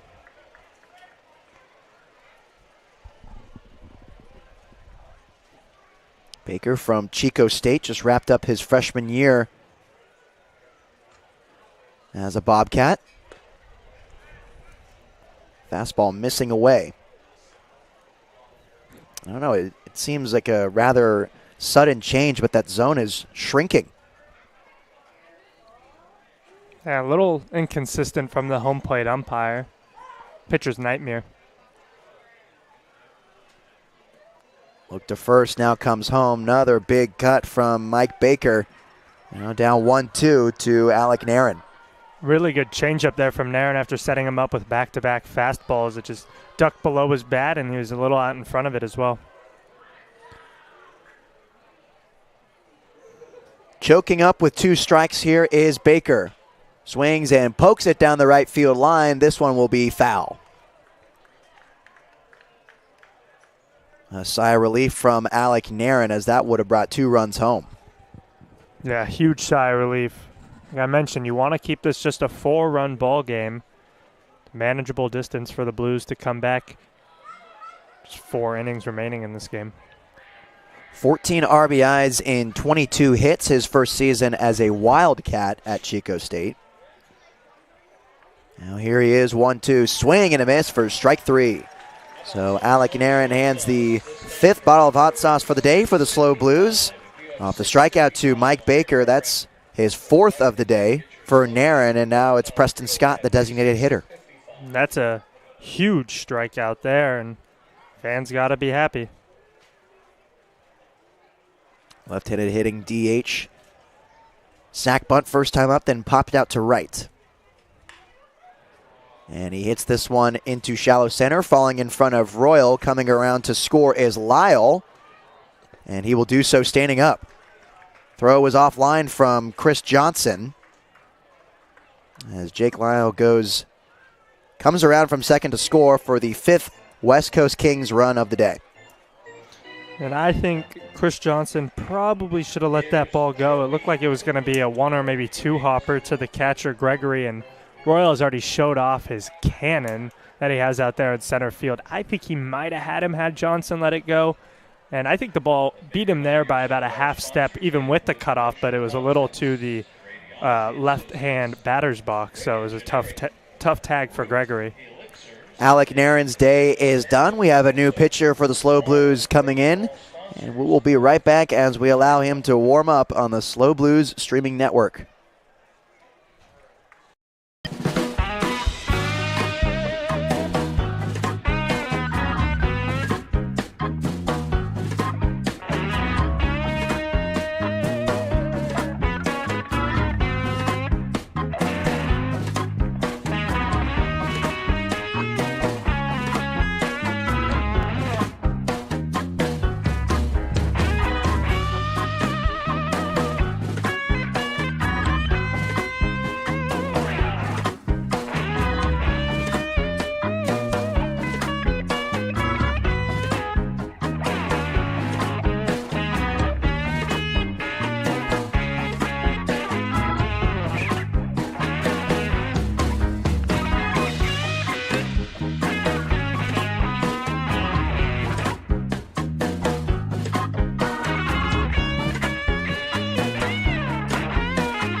New arm for the SLO Blues, and it's another high schooler in Nico Penato from St. Joseph's High. Toting the rubber, replacing Alec Narin after the West Coast Kings grabbed 2 more runs on 3 hits here in the top of the 6th inning. Yeah, not the outing Narin was looking for, excuse me. He got the strikeouts in the 5th inning and then just gave up a couple of runs here in the 6th. He's responsible for both the runners on 1st and 2nd. And it started out really well for Alec Narin with the 3 strikeouts in the 5th inning, but coming into the 6th, he was greeted with a triple, a walk, and a base hit right from the start. The first pitch in Pinato's outing is a ball upstairs to Joey Coupland. He had a 2 RBI double in the 2nd and struck out in the 5th. One of the Alec Narin strikeout victims. This one flared down the right field line, but will be foul. The outfield previous to that pitch was shaded really heavily down the left field line. Royals kind of headed back there, but the right fielder, Cervantes, is kind of hanging out more in right field after he fouled that off to the right. Pinato on the 1-1 comes through with the breaking ball. This one's a slow roller to short. Throw to first is in time, and the side is retired. So the West Coast Kings get 2 more runs on 3 hits. They'll strand 2. It's 5-0 Kings heading into the bottom of the 6th on the SLO Blues streaming network.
New pitcher for the Kings as we enter the bottom of the 6th inning. It's Max Johnson, the St. Mary's commit, and he'll be facing Blake Gregory, Braden Mondeau, and Brendan Comerford. Great opportunity for the Blues to do some damage here against the new noodle.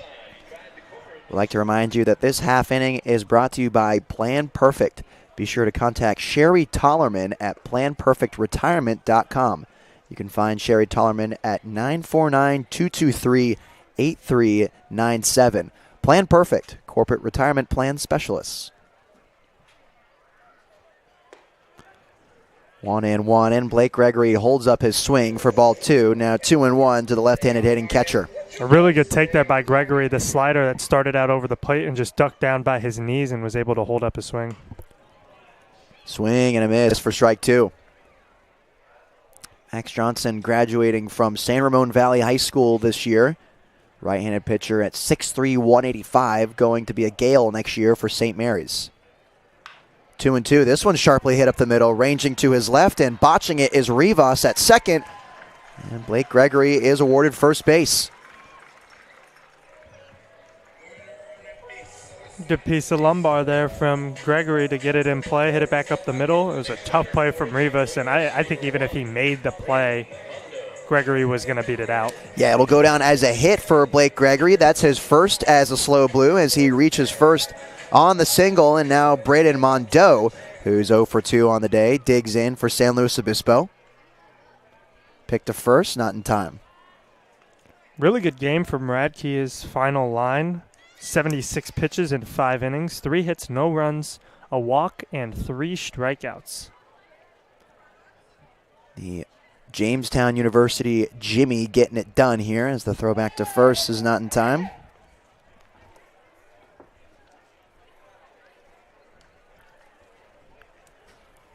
Mondo, the second baseman from BYU. Before that, Pima Community College. Missing upstairs for ball 1 is Johnson. Mondo arrived to San Luis Obispo yesterday. He made his debut for the Blues and started things off. First pitch swinging, hitting a double over the center fielder's head in Lee as he takes a look at strike 1. Spent last summer with the DC Grays in the Cal Ripken League.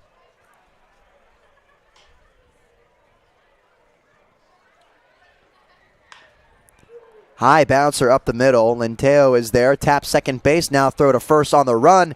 In time for the double play. So nice play by Colin Linteo to corral the ball after kicking off the mound and get the 6-6-3 DP. Just a killer double play there for the Blues. It's the third one of the day for the Kings, and every time the Blues are getting leadoff runners on, they're just not capitalizing. They're hitting ground balls right at gloves. Yeah, it's the same story from Ryan Radke, who was in earlier, getting that ground ball and then the double plays. This one shot down the right field line from Comerford, but foul. But more of the same here for the Blues as the rising sophomore out of Loney steps in for 0-1. We did some research in between innings, talking more about the Illinois Valley Pistol Shrimp, which is the summer ball team he played for last season. We're trying to figure out the exact whereabouts of the habitat of a pistol shrimp. There's one missing outside. And we eventually found out that it's possibly the most dangerous creature on Earth. That's crazy. I wonder if that's something they're doing there. He takes a look at strike 2 on the fastball low in the zone. Yeah, I wouldn't have thought that. When I think of dangerous creatures, I think of hippopotamus.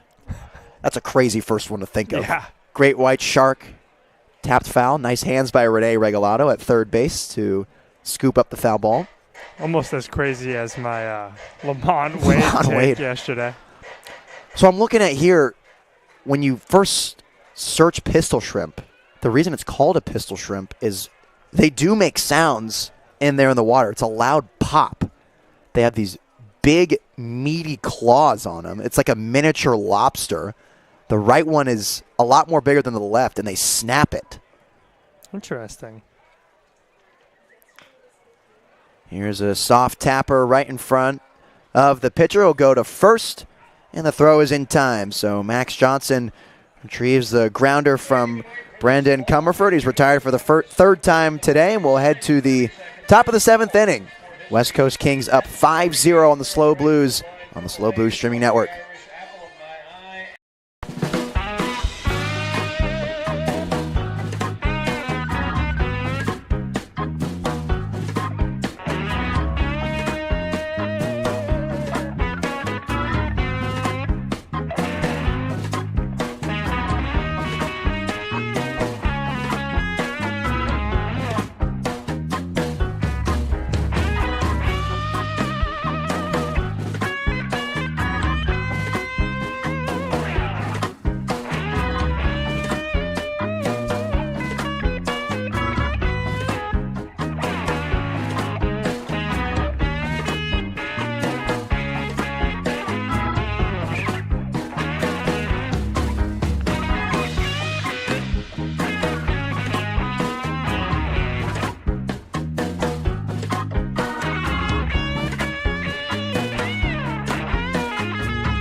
Welcome back to Animal Planet on the Slow Blue streaming network, where Ryan Giacomini and I just finished analyzing a pistol shrimp and what it is, as this first pitch swinging grounder to second base. Nice throw on the run from Mondu. 1 pitch, 1 out for Nico Peinado to begin the 7th. Good play there from Mondu, ranging to his left, a little sidearm throw off 1 foot, or his right, excuse me. A really good play. Yeah, it was a tough angle for the BYU second baseman, but he made it happen. He had to do some wonky footing to get in the right position to make the throw over, and he did it in time for the first out of the inning. And I'll flip it to the top of the lineup for Colin Linteo. He made a nice play himself to end the inning, with the Slow Blues. Today he is 0 for 2 with a strikeout looking, a walk, and a pop out to right field. 0-1 to him. Missing in the dirt for ball 1. So Ryan and I are trying to figure out the mascot for Brendan Comerford's summer ball team last season. We're just absolutely enamored with the pistol shrimp. We're trying to see where they're located. It appears only in San Diego and Florida can you find them. We're trying to see if you could find them in the San Luis Bay, and everyone tuning in and is a SLO resident can rest easy knowing that they do not live in the San Luis Bay, the deadliest creature on earth. I'm going to rest way easier tonight knowing that there are no pistol shrimp within 20 minutes of my apartment. 2-2 to Linteo. Here it comes, has the dodge out of the way of fastball for now a 3-2 count. And I'm trying to figure out what they eat, because I don't think they're killing humans or sharks or anything like that. It's got to be krill or small fish or something. As Linteo takes a look at ball 4 and a 1-out base runner for the Kings. See, based on Google here via saltwaterfish.com, they eat small invertebrates and microalgae. See, I feel like that's technically, yes, the air quotes deadliest creature on earth, but think about what they are actually consuming here. Algae? Yeah. You know? I don't know. How can it be that dangerous? It's not what I think of first thing when I hear that word. But, I mean, you found the perfect website. I mean, saltwaterfish.com. Yeah. It does, like, that's where I would go to find something like that. It has their full scientific name, Alpheus belulis, maybe. Wow. Give it my best effort. Taking off for second base, and in there, no problem, is Colin Linteo. His first stolen base of the day and of the series.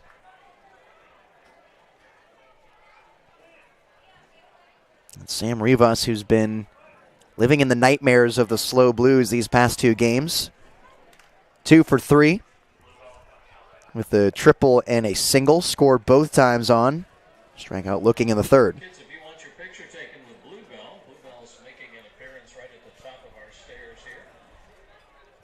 Know an animal you can find in the San Luis Obispo area? Bluebell. Here at the ballpark today. That's right. Bluebell has emerged from the marketing tent here at Sinsheimer, taking some photos with the kids as they're now crowding in front of the press box here, saying hello to the Blues mascot. Making an appearance for the first time today here on a Memorial and Mimosa Monday. No two better things, honoring our veterans and sipping down some orange juice and champagne. Only thing missing is a Slow Blues win in front of this packed crowd here at Sinsheimer. Still on the search for that, as they're trailing 5-0 to the West Coast Kings here in the top of the 7th. Runner on second base. That's Colin Linteo for Sam Rivas. He swings and pokes this one into right field. Another base hit for Sam Rivas as Linteo is coming around to score easily. West Coast Kings get another from an RBI single from Sam Rivas. You spoke the 6-0 into existence there. That one's on me. Got to have more feel than that.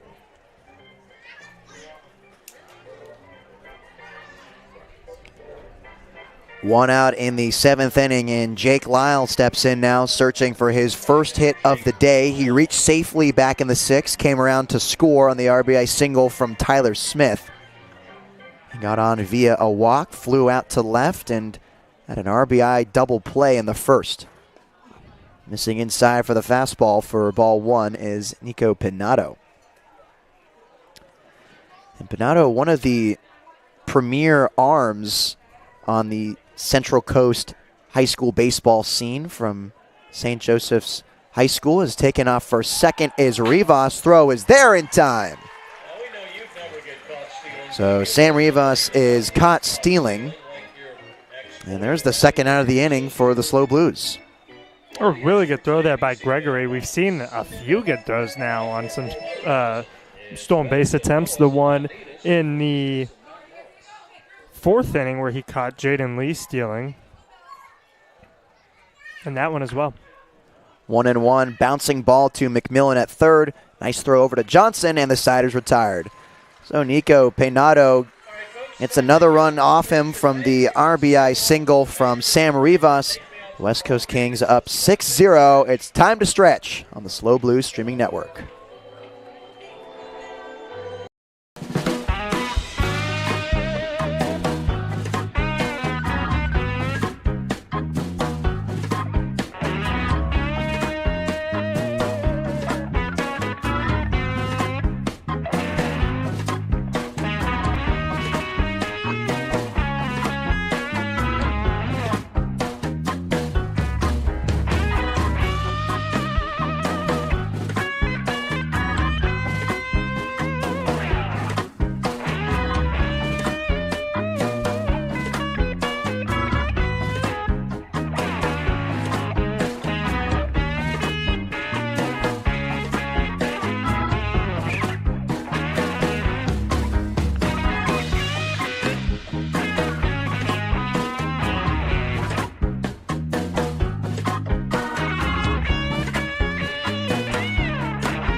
Welcome back to Sinsheimer Stadium as the fans are still on their feet after the 7th inning stretch.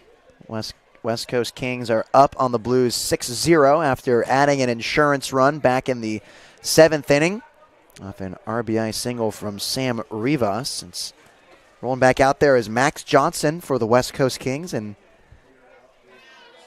they'll face Comerford, Furness, and Johnson. This one's shot to second base. Easy play for Rivas, and there's the first out of the inning. So that was actually Eric Furness grounding out to Rivas at second, and quick first out of inning number 7.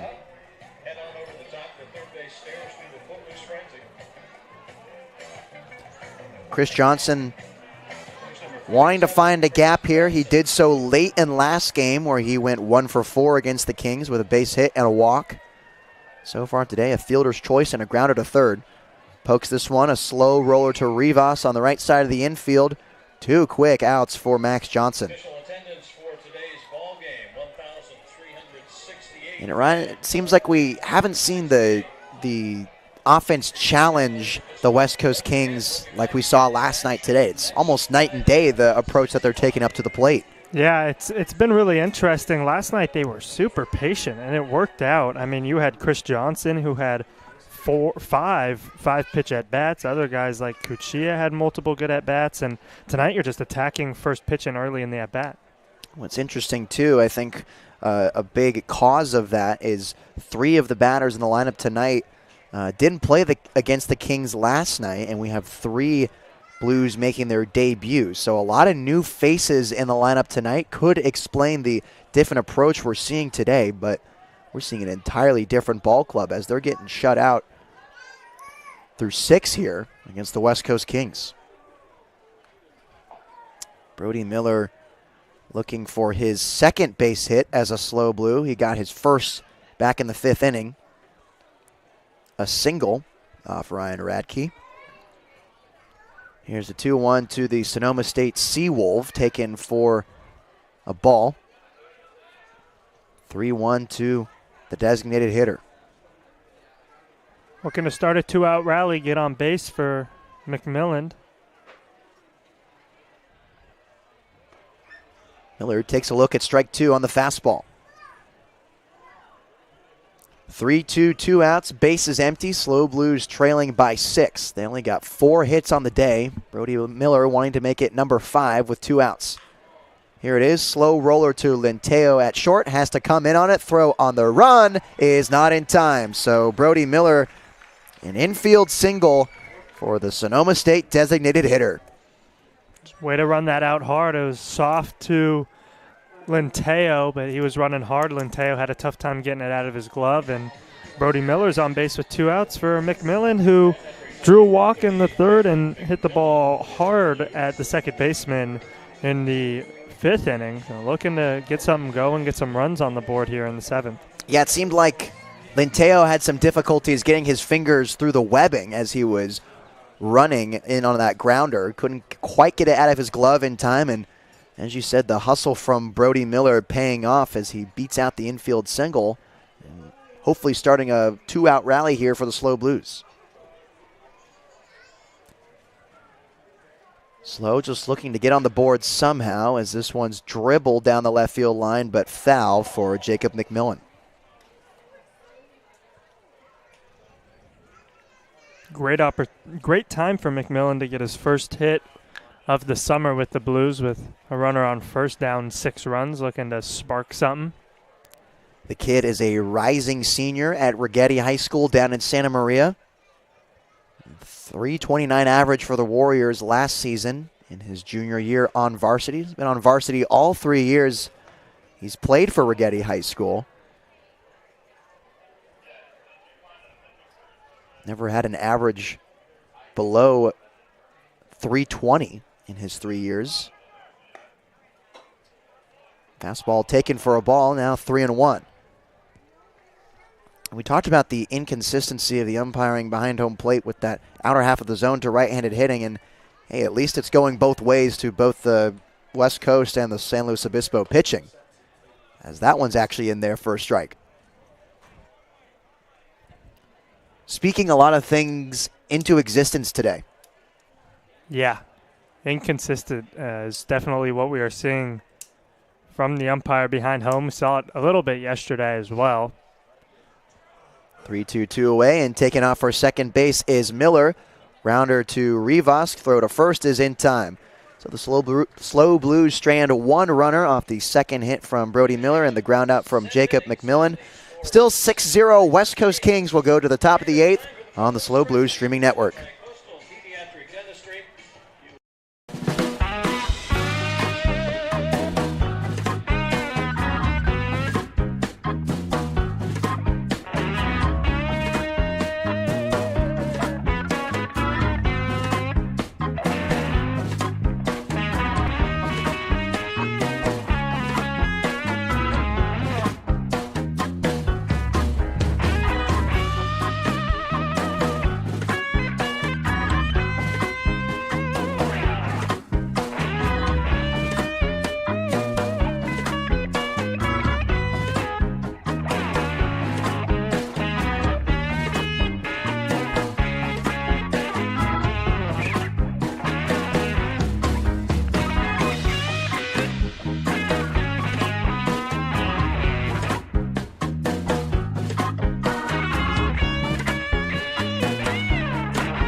New arm for the San Luis Obispo Blues. It's another high schooler in Jaden Taylor coming out of SLO High. Left-handed pitcher getting his first looks against some college hitting today. He'll have to face Tyler Smith, Jaden Lee, and Mike Baker. Down big here in the top of the 8th inning. Blues down 6-0 against the West Coast Kings. They beat 11-8 last night. This one taken for a ball.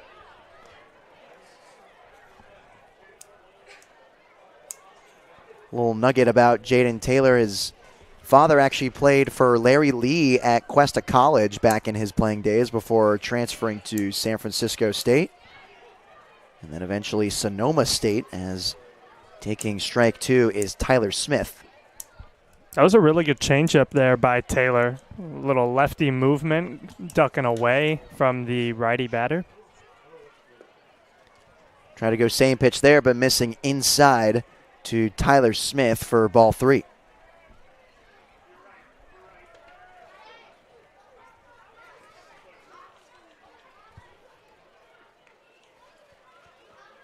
Smith kicks and fires. This one fisted, ranging back is Comerford, and he'll get there for out number 1. Squeezing the pop-up for the first out of the inning was Brendan Comerford after ranging back on the fisted swing from Tyler Smith. I think that was the same exact pitch, the changeup there. It just ran in on the hands of Smith and soft contact, almost right to Comerford, just a few steps back into his right. So now it's Jaden Lee, who's 1 for 2 on the day, a base hit and a walk. Fastball missing upstairs.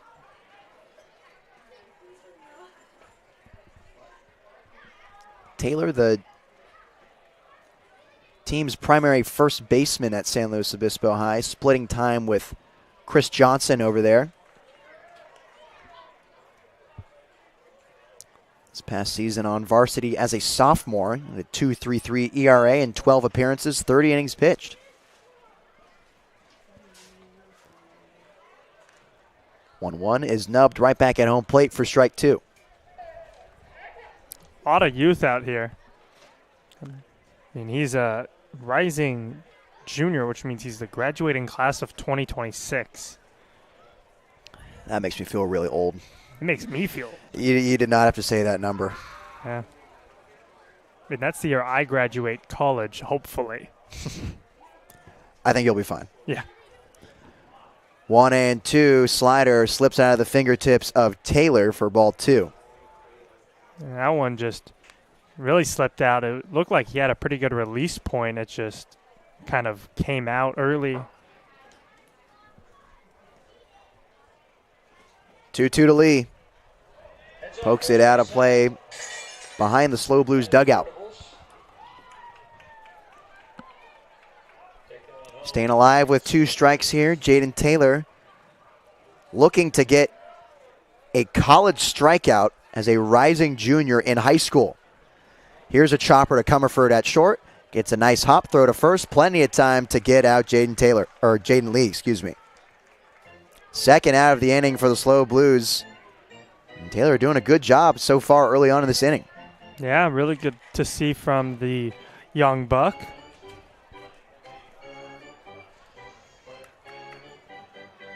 And that was his style at San Luis Obispo High School. Didn't rack up in the strikeout numbers, only 19 through 30 innings pitched. He was able to generate some soft contact like he's done in the first 2 at-bats against Smith and Lee. So now let's see what he can do here against Mike Baker as he takes first pitch outside for a ball. It's that changeup, I think. It's just ducking low and away, and these hitters are having a hard time dealing with it. It's similar to what we see of like a Logan Webb in the MLB, changeup heavy. See, that's a better Giants comparison. I know you're a Giants homer, and that one makes a lot more sense than a Lamont Wade. I believe Webb either first or second last season in ground ball double plays induced, so just a guy who creates soft contact. Pop straight up. Johnson ranging to his left and foul ground. He'll come back to his right and make the grab. So Jaden Taylor goes 1-2-3 in the top of the 8th inning Now the Slow Blues have got to have a response for the Kings as they're running out of time. It's 6-0 Kings on the Slow Blues streaming network.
The St. Mary's Gale in Max Johnson heads out there for his third inning of work, looking to complete the shutout against the Slow Blues in the bottom of the 8th inning, or at least make a dent in it.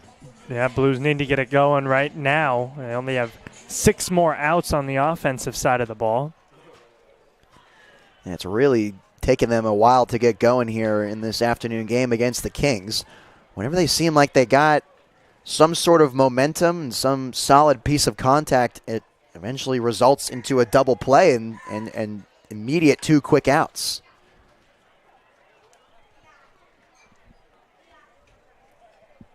So it's Jaden Cervantes leading off in the top of the 8th inning. Then it will flip it up to Ethan Royal and Blake Gregory. Cervantes looking for his first hit as a Blue after a double play in the 3rd and a strikeout in the 5th. 0-2 nubs it behind home plate, and we'll do it again, 0-2. Good job staying alive there by Cervantes. He really wants to get on base. Down 6 runs with the red-hot Royal, or as head coach Dean Trainer calls him, Crown Royal, on deck. 0-2, swing and miss for strike 3. So Jaden Cervantes goes down swinging for the 2nd time today. There's a quick first out for Max Johnson. And now it's up to Royal to get it going, and no better guy. Absolutely not, Ryan. This is the exact dude you want up there for the Slow Blues to be a spark plug for this offense. Yeah, absolutely. Reached safely 2 times today after a hit by pitch and a single in the 3rd. And she retired via a fielder's choice in the 5th inning.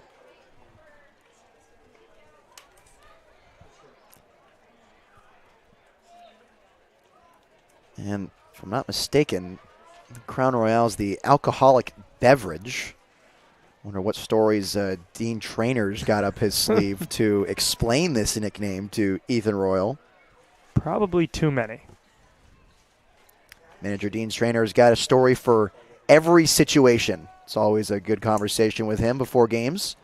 As this one's fouled up out of play to Royal.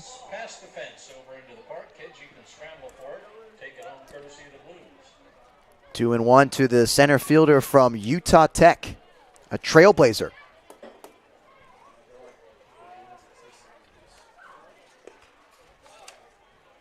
Taken for ball 3. Up 3-1 in the count against Max Johnson. Not a huge sample size, but a .647 on base percentage for Royal. And this one's drilled into center field, dropping quickly in front of Lee. There's the second base hit of the day for Ethan Royal. My goodness. Yeah, that ball shot off the bat of Royal. He is just so incredibly fun to watch. I say it almost every time he gets on base, but his at-bats are just so well constructed, and it seems like, I just mentioned, he's getting on base 65% of the time. It seems like it's almost 100% of the time, and whenever he's up at the plate, he's getting on. Throw to first, and Royal hadn't even taken a lead off the bag yet. And like I said yesterday, E.J. Royal is unconscious up at the plate after reaching first on the single. So now the next question is, will he try to swipe a bag? He had 3 steals last night, but in the 2 times he'd been on base today, no stolen base attempts. He's certainly got the speed playing center field, and obviously those 3 stolen bases last night. So curious to see if he'll take off here, especially with the Slow Blues offense that have tend to hit into the double play a lot today. Yeah, I mean, it seems like a smart situation to stay out of the double play, but down 6 runs, you just need to keep moving the line, and going for second and possibly getting caught stealing is not what you want to do. Getting hit in the back is Blake Gregory, and now he'll take first base. That one might hurt for Gregory, but it's going to help save his average and his on-base percentage. In an 0-2 count, he was way behind and got lucky with a ball hitting him right above the tailbone. Yeah, my logic there for E.J. Royal taking off for second is we've already seen some pretty crazy things on the base paths this season. Guys taking off for third with 2 outs with a lead. Guys taking off for second with a big lead with the Slow Blues, also with 2 outs. I wouldn't leave anything out of the equation here, especially for summer ball. Guys just trying to practice getting their good jumps, getting off the base. As Braden Mondeau looking for his first hit of the day after going 2 for 4 yesterday with a double and a single. I wouldn't be surprised to see a double steal here now with the right-handed batter. Makes it a tough throw for Lyle, and with all the speed that Royal has. 0-1 to Mondeau. This one's hit hard, and a short hop to Linteo gets right past him. Being waved around is Ethan Royal, and skipping around in the outfield is Smith, and there's the first Blues run of the day. Good piece of hitting there from Brendan Comerford, and Royal read that ball so well because it was hit right at the shortstop Linteo, and it just kind of ate him up, but Royal never stopped. He didn't freeze like you're taught to on a line drive. He put his head down and kept running. He knew off the bat that was going to drop in front of Linteo. A smoked single for Braden Mondeau gives the Blues the first run of the day. Ethan Royal chugging around to score. And taking ball 1 is Brendan Comerford, searching for his first hit as a Blue. And now they have some momentum. See what they can do here. It's only 1 out, 2 on, 4-hitter up. 1-0. This one's crushed to left field. Running back is Smith. That's going to burn right over his head. Coming around to score is Blake Gregory, and right behind him is Mondeau. There's a 2 RBI double for Brendan Comerford. His first hit as a Blue. What a good swing there by Comerford, and he's just feeding off the energy that Mondeau just gave him with the RBI base hit, and all of a sudden it's a 3-run ball game here in San Luis Obispo. Talked about E.J. Royal acting as the spark plug with that single, that 1-out single.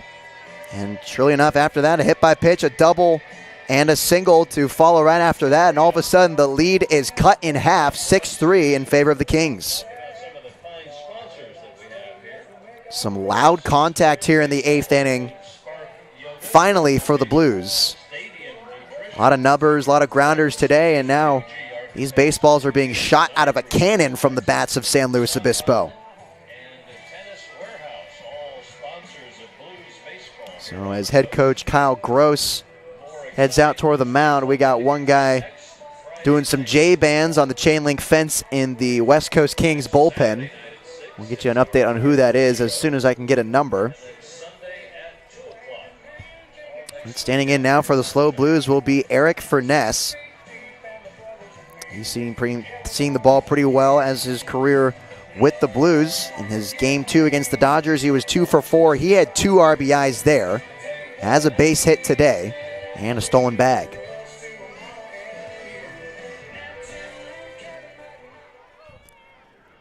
Runner on second base, it's Brendan Comerford after the 2 RBI double.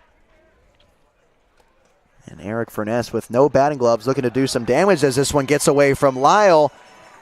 And getting to third base with no problem is Brendan Comerford.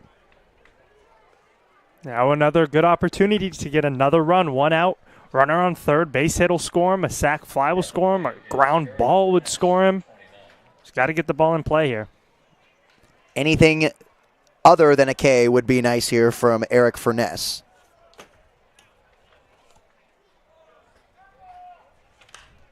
This one's popped up out of play. And there's strike one to the right-handed hitter. I'd like to remind you that this half inning is brought to you by Studio Design Group Architects. Studio Design Group Architects, you can find them at sdgarchitects.com. For 40 years, they've designed buildings with one thing in mind: people. 1-1 is taken for a strike. Friendly strike there for Max Johnson, who's been struggling this inning, which is kind of odd to see from the umpire. Usually they tighten it up a little bit when the pitcher out there is struggling to find the zone and giving up a lot of hits. Big swing and a miss on 1-2 to get the strikeout. So Eric Furness strikes out with a runner on third base, and now there's 2 away for Chris Johnson. And exactly what we said he couldn't do, strike out. Anything else would have most likely brought that run home. But now it's up to Chris Johnson, who hasn't got a hit today, but he's hit the ball hard on the ground a few times. The way that I've been speaking things into existence is starting to make me a little more superstitious, Ryan. Before this, I was not stitious. Now I'm a little stitious.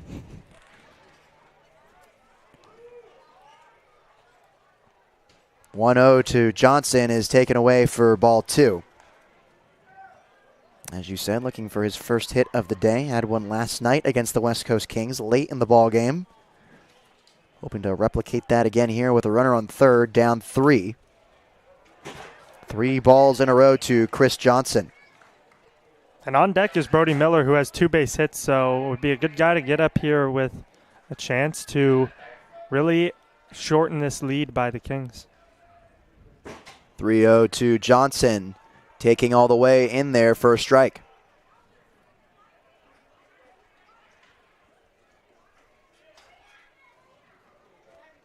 Runner at third, 2 outs, 3-1 to the first baseman.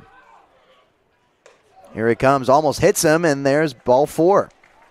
So Max Johnson walks Chris Johnson, no relation. And Brody Miller now steps up to the plate with 2 base hits on the day and runners at the corners.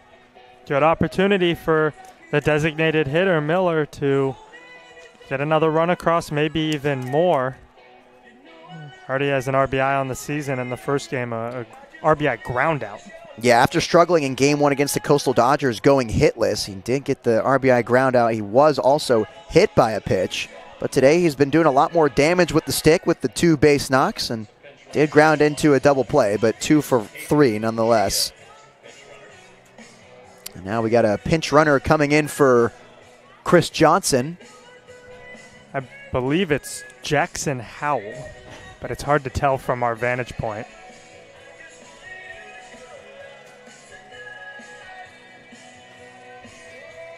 That is Caden Cuccia, number 9. Nice to have the speed of Cuccia late in the game here, as the tying run steps up to the plate in Brody Miller. I was talking to Dean before the game, and they were saying that Chris Johnson's really the only true first baseman on the team. So it'd be interesting to see if Cuccia goes over there and play first. We've seen him play third. We've seen him play second. Maybe first now after Chris Johnson has pitch ran for. Certainly curious to see what Dean Trainer would do with Cuccia now in the game, as taking ball 1 is Brody Miller. I like the decision, though, because that is a big run over there at first. It's not the tying run, but it would get you to a 1-run ball game. The 2023 Mountain League MVP takes ball 2 here with runners at the corners. Majoring in kinesiology at Sonoma State. Taking off for second is Cuccia, and popping it straight up to the first baseman, Coupland, is Miller, and there's the 3rd out of the inning. So the SLO Blues strain 2 on the bases, but they do get 3 runs back off a 2 RBI double from Brendan Comerford. It's 6-3 Kings as we head to the top of the 9th on the SLO Blues streaming network.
New arm for the SLO Blues in the top of the 9th inning as they trail 6-3 against the West Coast Kings.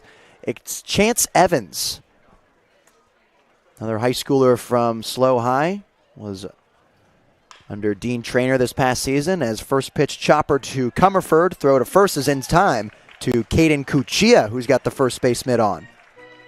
Yeah, Johnson, the only true first baseman, got ran for by Cuccia, and now Cuccia is over there with probably Johnson's glove on. I don't know if Cuccia has first baseman's glove of his own.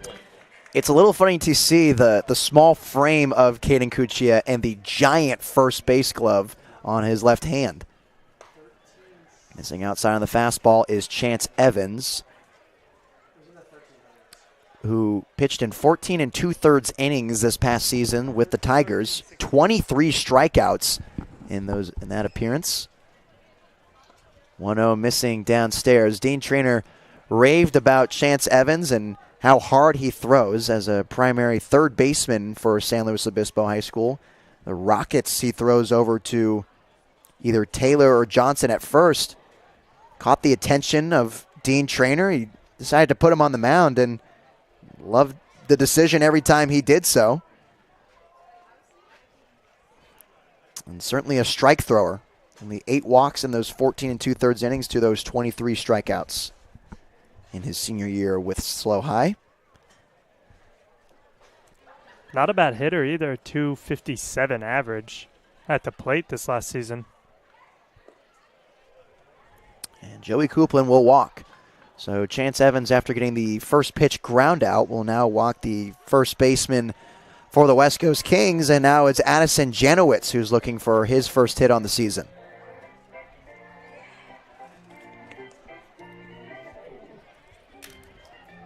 Love a ground ball. Get a double play, get out of it, get the bats that are hot back up there. Yeah, if you're Chance Evans, your goal right now is to immediately get the offense back out there. They're clearly feeling hot coming off that last inning where they put up 3 runs, the only runs of the day.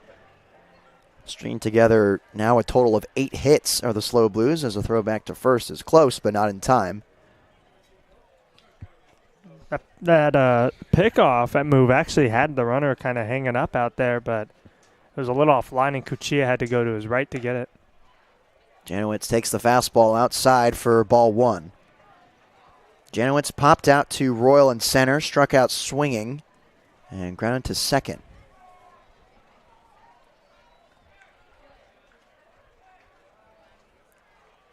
Evans, long pause, now comes home. Fastball upstairs, swing and miss to Janowitz. It was a huge swing there by Janowitz. He was trying to make it a 5-run ball game with one swing of the bat. Blues trailing by 3, even though they have one more hit than the Kings. 8-7 advantage in that category. Throw back to first, and the ball gets away. Taking off for second base is Coupland, and rounding it and throwing on the brakes is Coupland, as a nice throw over to McMillan holds the runner at second. That was a dart. Yeah. From Cuccia all the way, almost out by the athletic training tents on the right field foul, or the right field fence out there. And he just beamed it over to McMillan. Held Coupland to another base as Janowitz showed bunt and fouled it directly back into the screen. Seen pickoff throw to the right of Cuccia now twice this inning. That one a little more costly as the error will go on the pitcher. This one sent out to center field. Royal has to move to his left. Taking a few steps off the bag is Coupland, but there's the second out of the inning off the fly out to E.J. Royal. Something I've noticed a lot today and in the later innings of yesterday's game is they are not testing E.J. Royal. If we flash back to yesterday's game, he had that incredible throw in the 3rd inning, if I believe.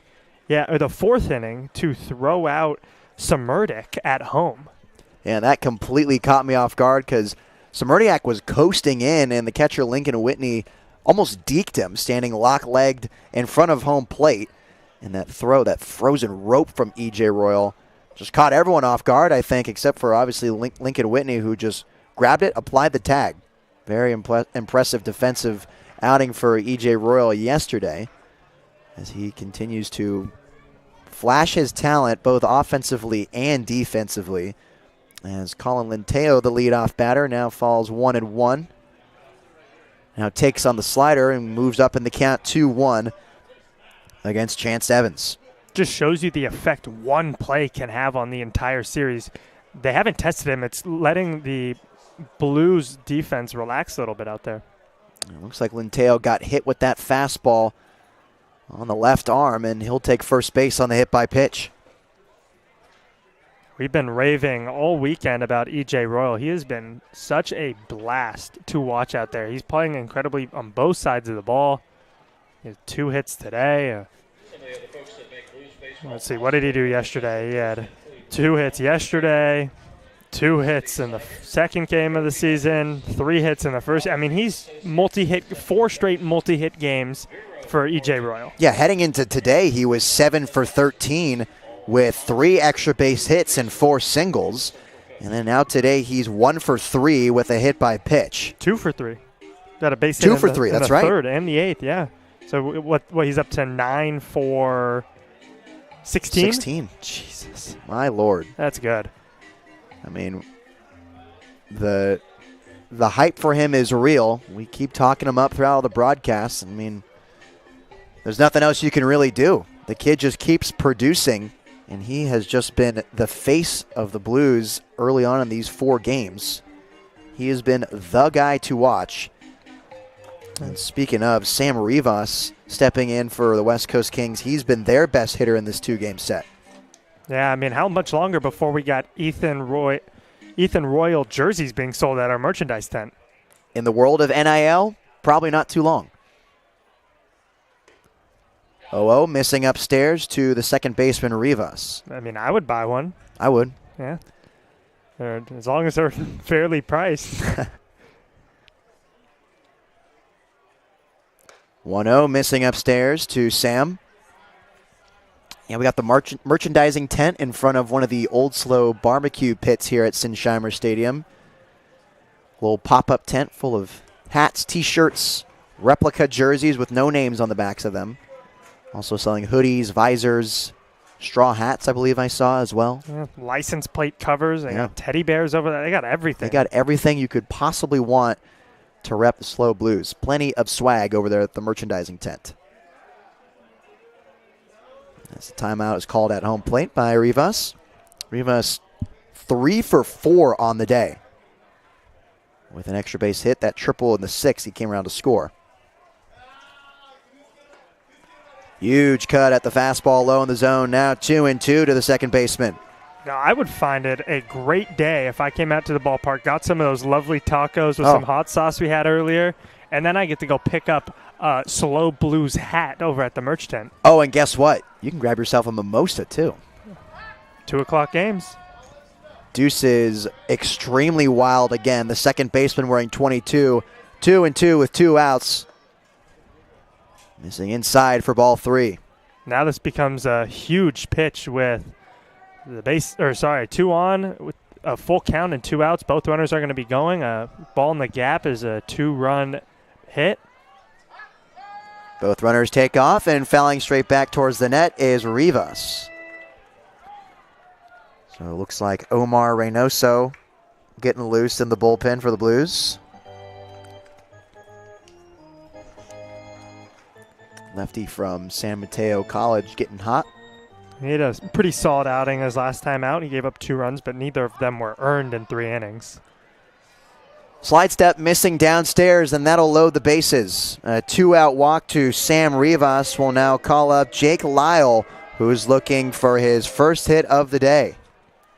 This is unacceptable. And as we wait for Lyle to take off the catcher's gear, he strides up there. No BGs. It seems like a lot of Kings hitters are doing that, the no batting glove situation. That just could not be me. Ever. Yeah, it's weird. Weird feeling. And all the calluses you get, especially on the wood bats. I know most of them have lizard skin, but even then. This one's touched out to shallow left. Furness coming in on it, falling to his knees and making the grab. What a catch by Furness. He gave it his all there, knowing that if that ball got down, those were going to be some crucial insurance runs for the Kings, and it's now a 3-run game. It's manageable for the Blues. Nice snag for the kid, saving a plethora of runs coming in as he falls to his knees in left. It's 6-3, the Blues' last chance to tie this thing up or walk it off. Stay with us on the SLO Blues streaming network.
Last chance for the Blues here in the bottom of the 9th inning as they trail 6-3 to the West Coast Kings here, and leading things off for the Blues, it's Jacob McMillan, the third baseman from Rigetti High School. He sends this one to left field. Smith coming in on it, sliding to his knee. 1 pitch, 1 out for the SLO Blues. Hit well by Jacob McMillan. There's not much you can really do there. He was jumping first pitch on the fastball. Got one that he liked. I mean, he was down the middle of the plate. How could you not? Put a nice swing on it, and it was just a little sliding catch for Smith.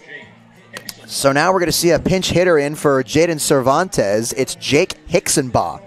He's been seeing it real well. He's been the 1-2 punch up at the top of the order for E.J. Royal. Got the day off today until now as he's coming into pinch hit for Cervantes. In yesterday's contest against the Kings, he was 1 for 3 with a base hit, reached base safely 3 times on that base hit, and the 2 walks. Came around to score twice as well. As he takes a look at the fastball in there for strike 1.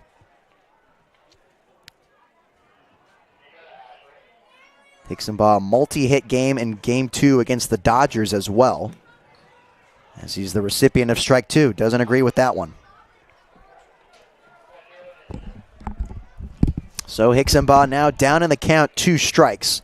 Wanting to clutch up here, choking up on the stick for the Blues. 0-2. Almost hits him, dodges out of the way. And that's just one of those moments that when you find yourself down 3 runs that you got to roll with that pitch. You can't be dodging out of the way of that one. Absolutely. We're seeing this 1-2 punch we talked about last night with Royal, and Hicksenbaugh just flipped as Royal's on deck. 1-2 to Hicksenbaugh, missing upstairs for ball 2. Left-handed hitter from Monterey Peninsula College, entering his sophomore year up there. Here's 2-2 to Hicksenbaugh, sends this one down the left field line, foul.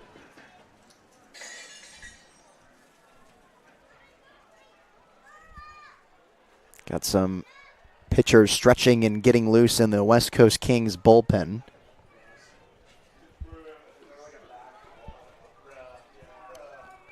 2-2 it again to Jake Hicksonbaugh. One away here in the bottom of the ninth. This one does hit him.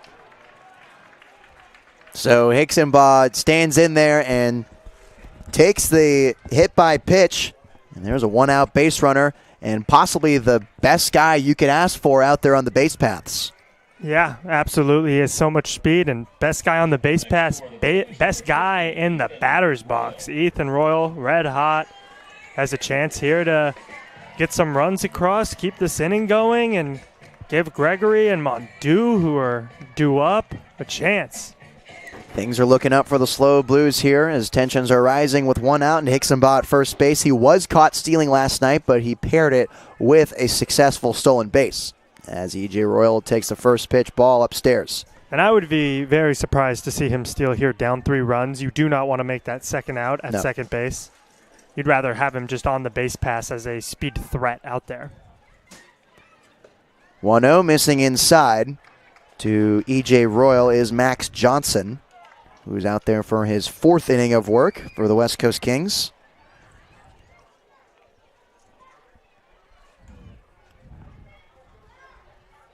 (2-0). Missing inside to EJ. He dodges out of the way of that one.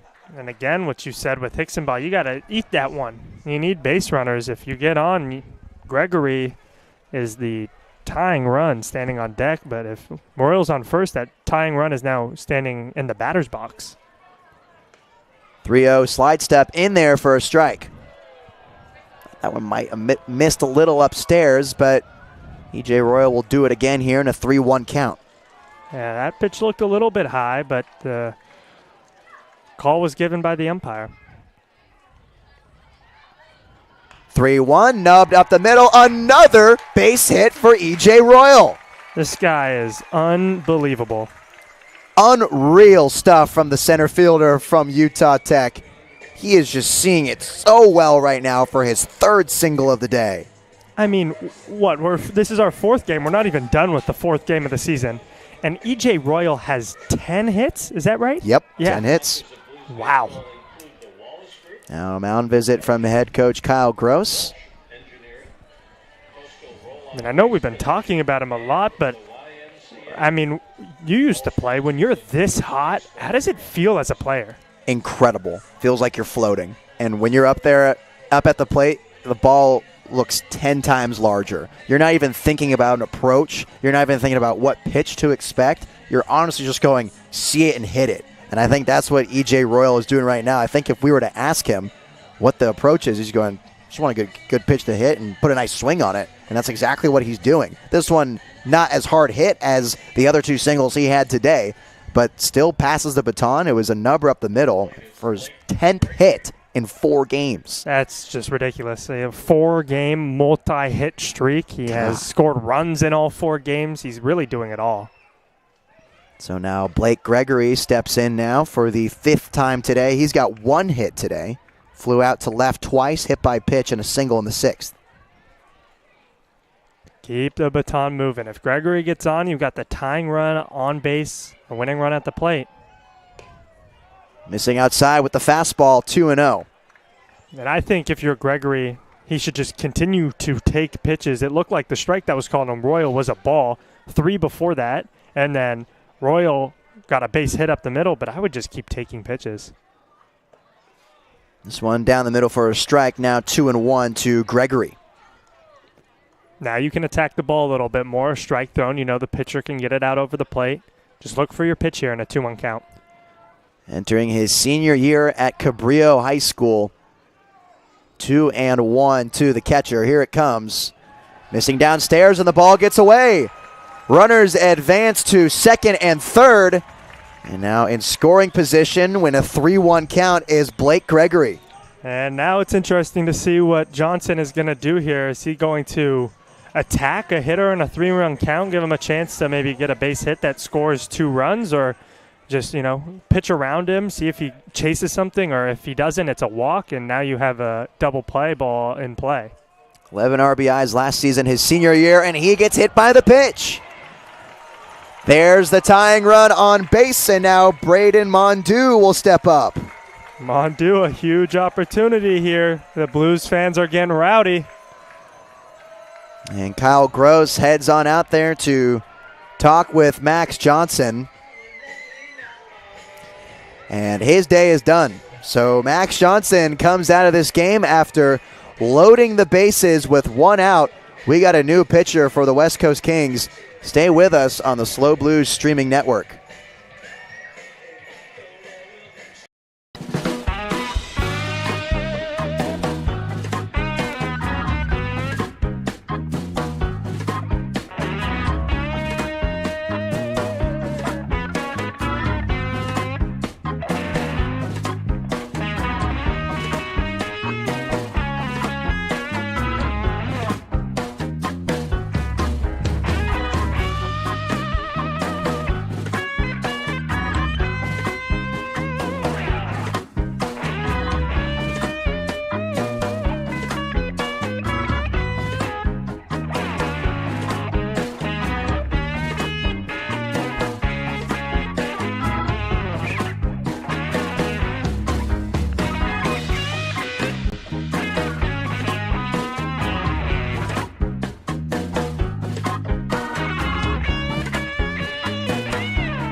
New pitcher for the West Coast Kings with the bases loaded and the winning run stepping up to the plate in Braden Mondo. On the mound for the West Coast Kings, it's Josh Petrel. He pitched yesterday in 2 innings pitched. A real good job of containing the SLO Blues. Got 2 strikeouts, no runs against San Luis Obispo. Here's the 0-0 to Mondu, missing outside for ball 1. The Blues fans that stuck around here at Sinsheimer are getting quite the show. A dramatic ending with the bases loaded, down 3, winning run at the plate, tying run on first base. Mondu takes strike 1. Fastball outer half, and he actually signals changeup to the dugout from Petrel. Mondu got his first base knock of the day, last inning in the 8th. It was a single. He came around to score eventually. Breaking ball missing inside. Now 2-1 to the BYU infielder. And I think he thought that pitch was going to hit him. He kind of turned and was willing to take the hit by pitch to score a run and make it just a 2-run ball game, but it just kept sliding. JUCO Bandit from Pima Community College up 2-1.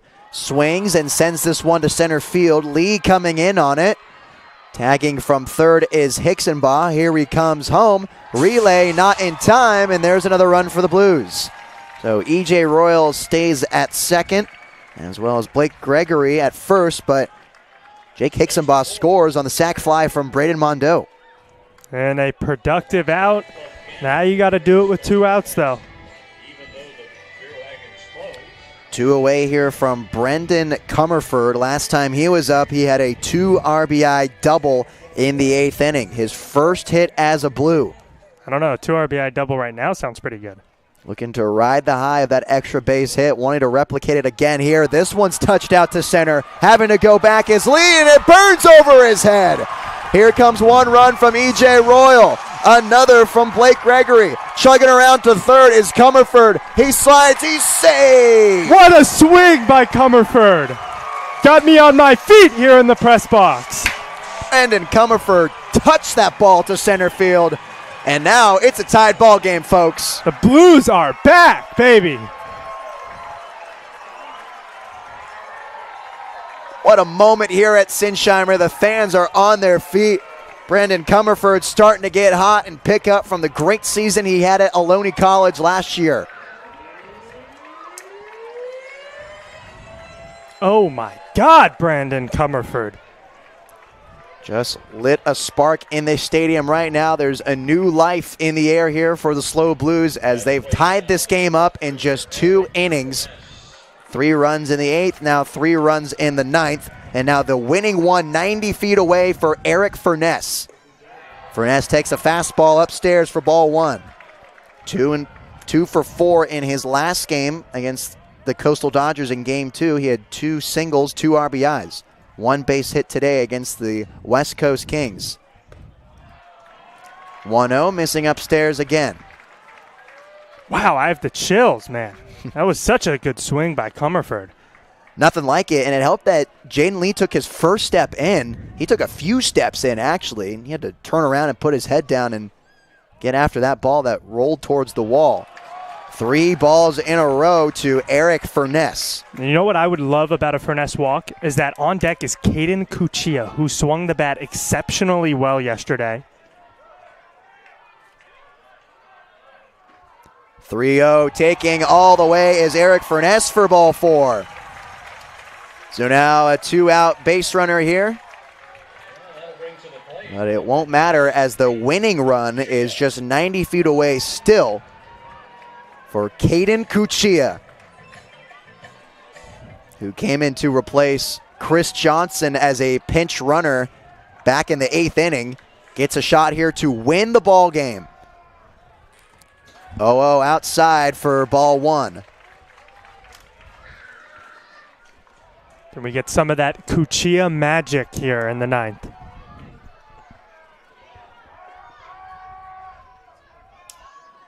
One-0.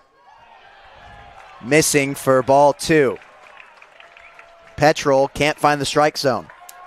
That's 6 balls in a row to slow hitters.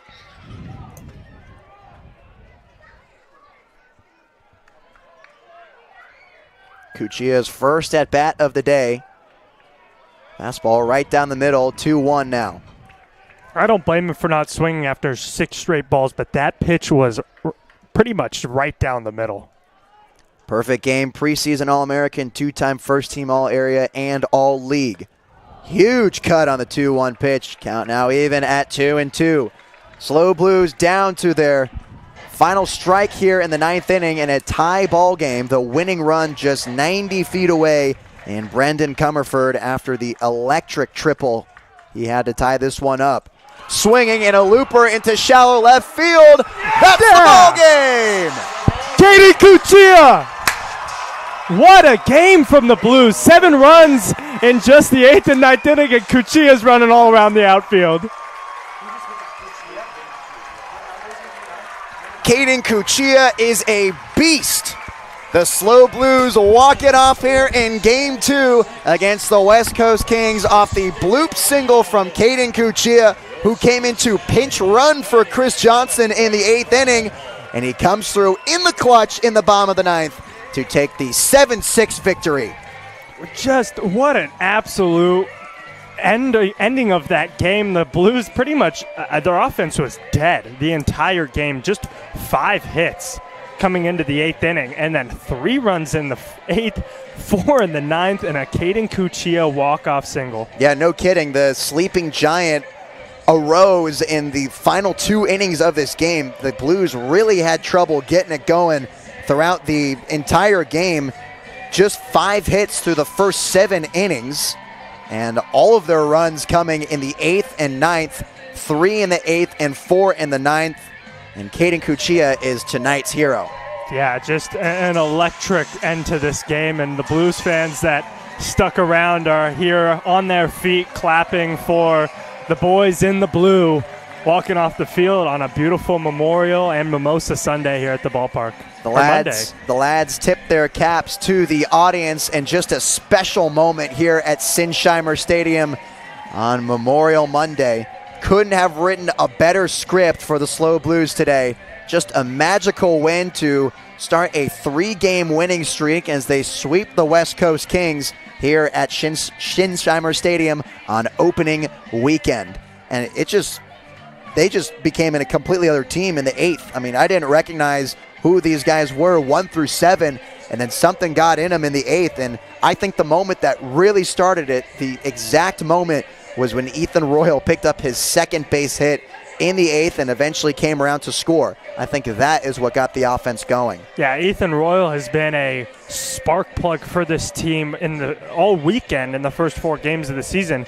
He had the base hit today to get it going, get 3 runs in the 8th.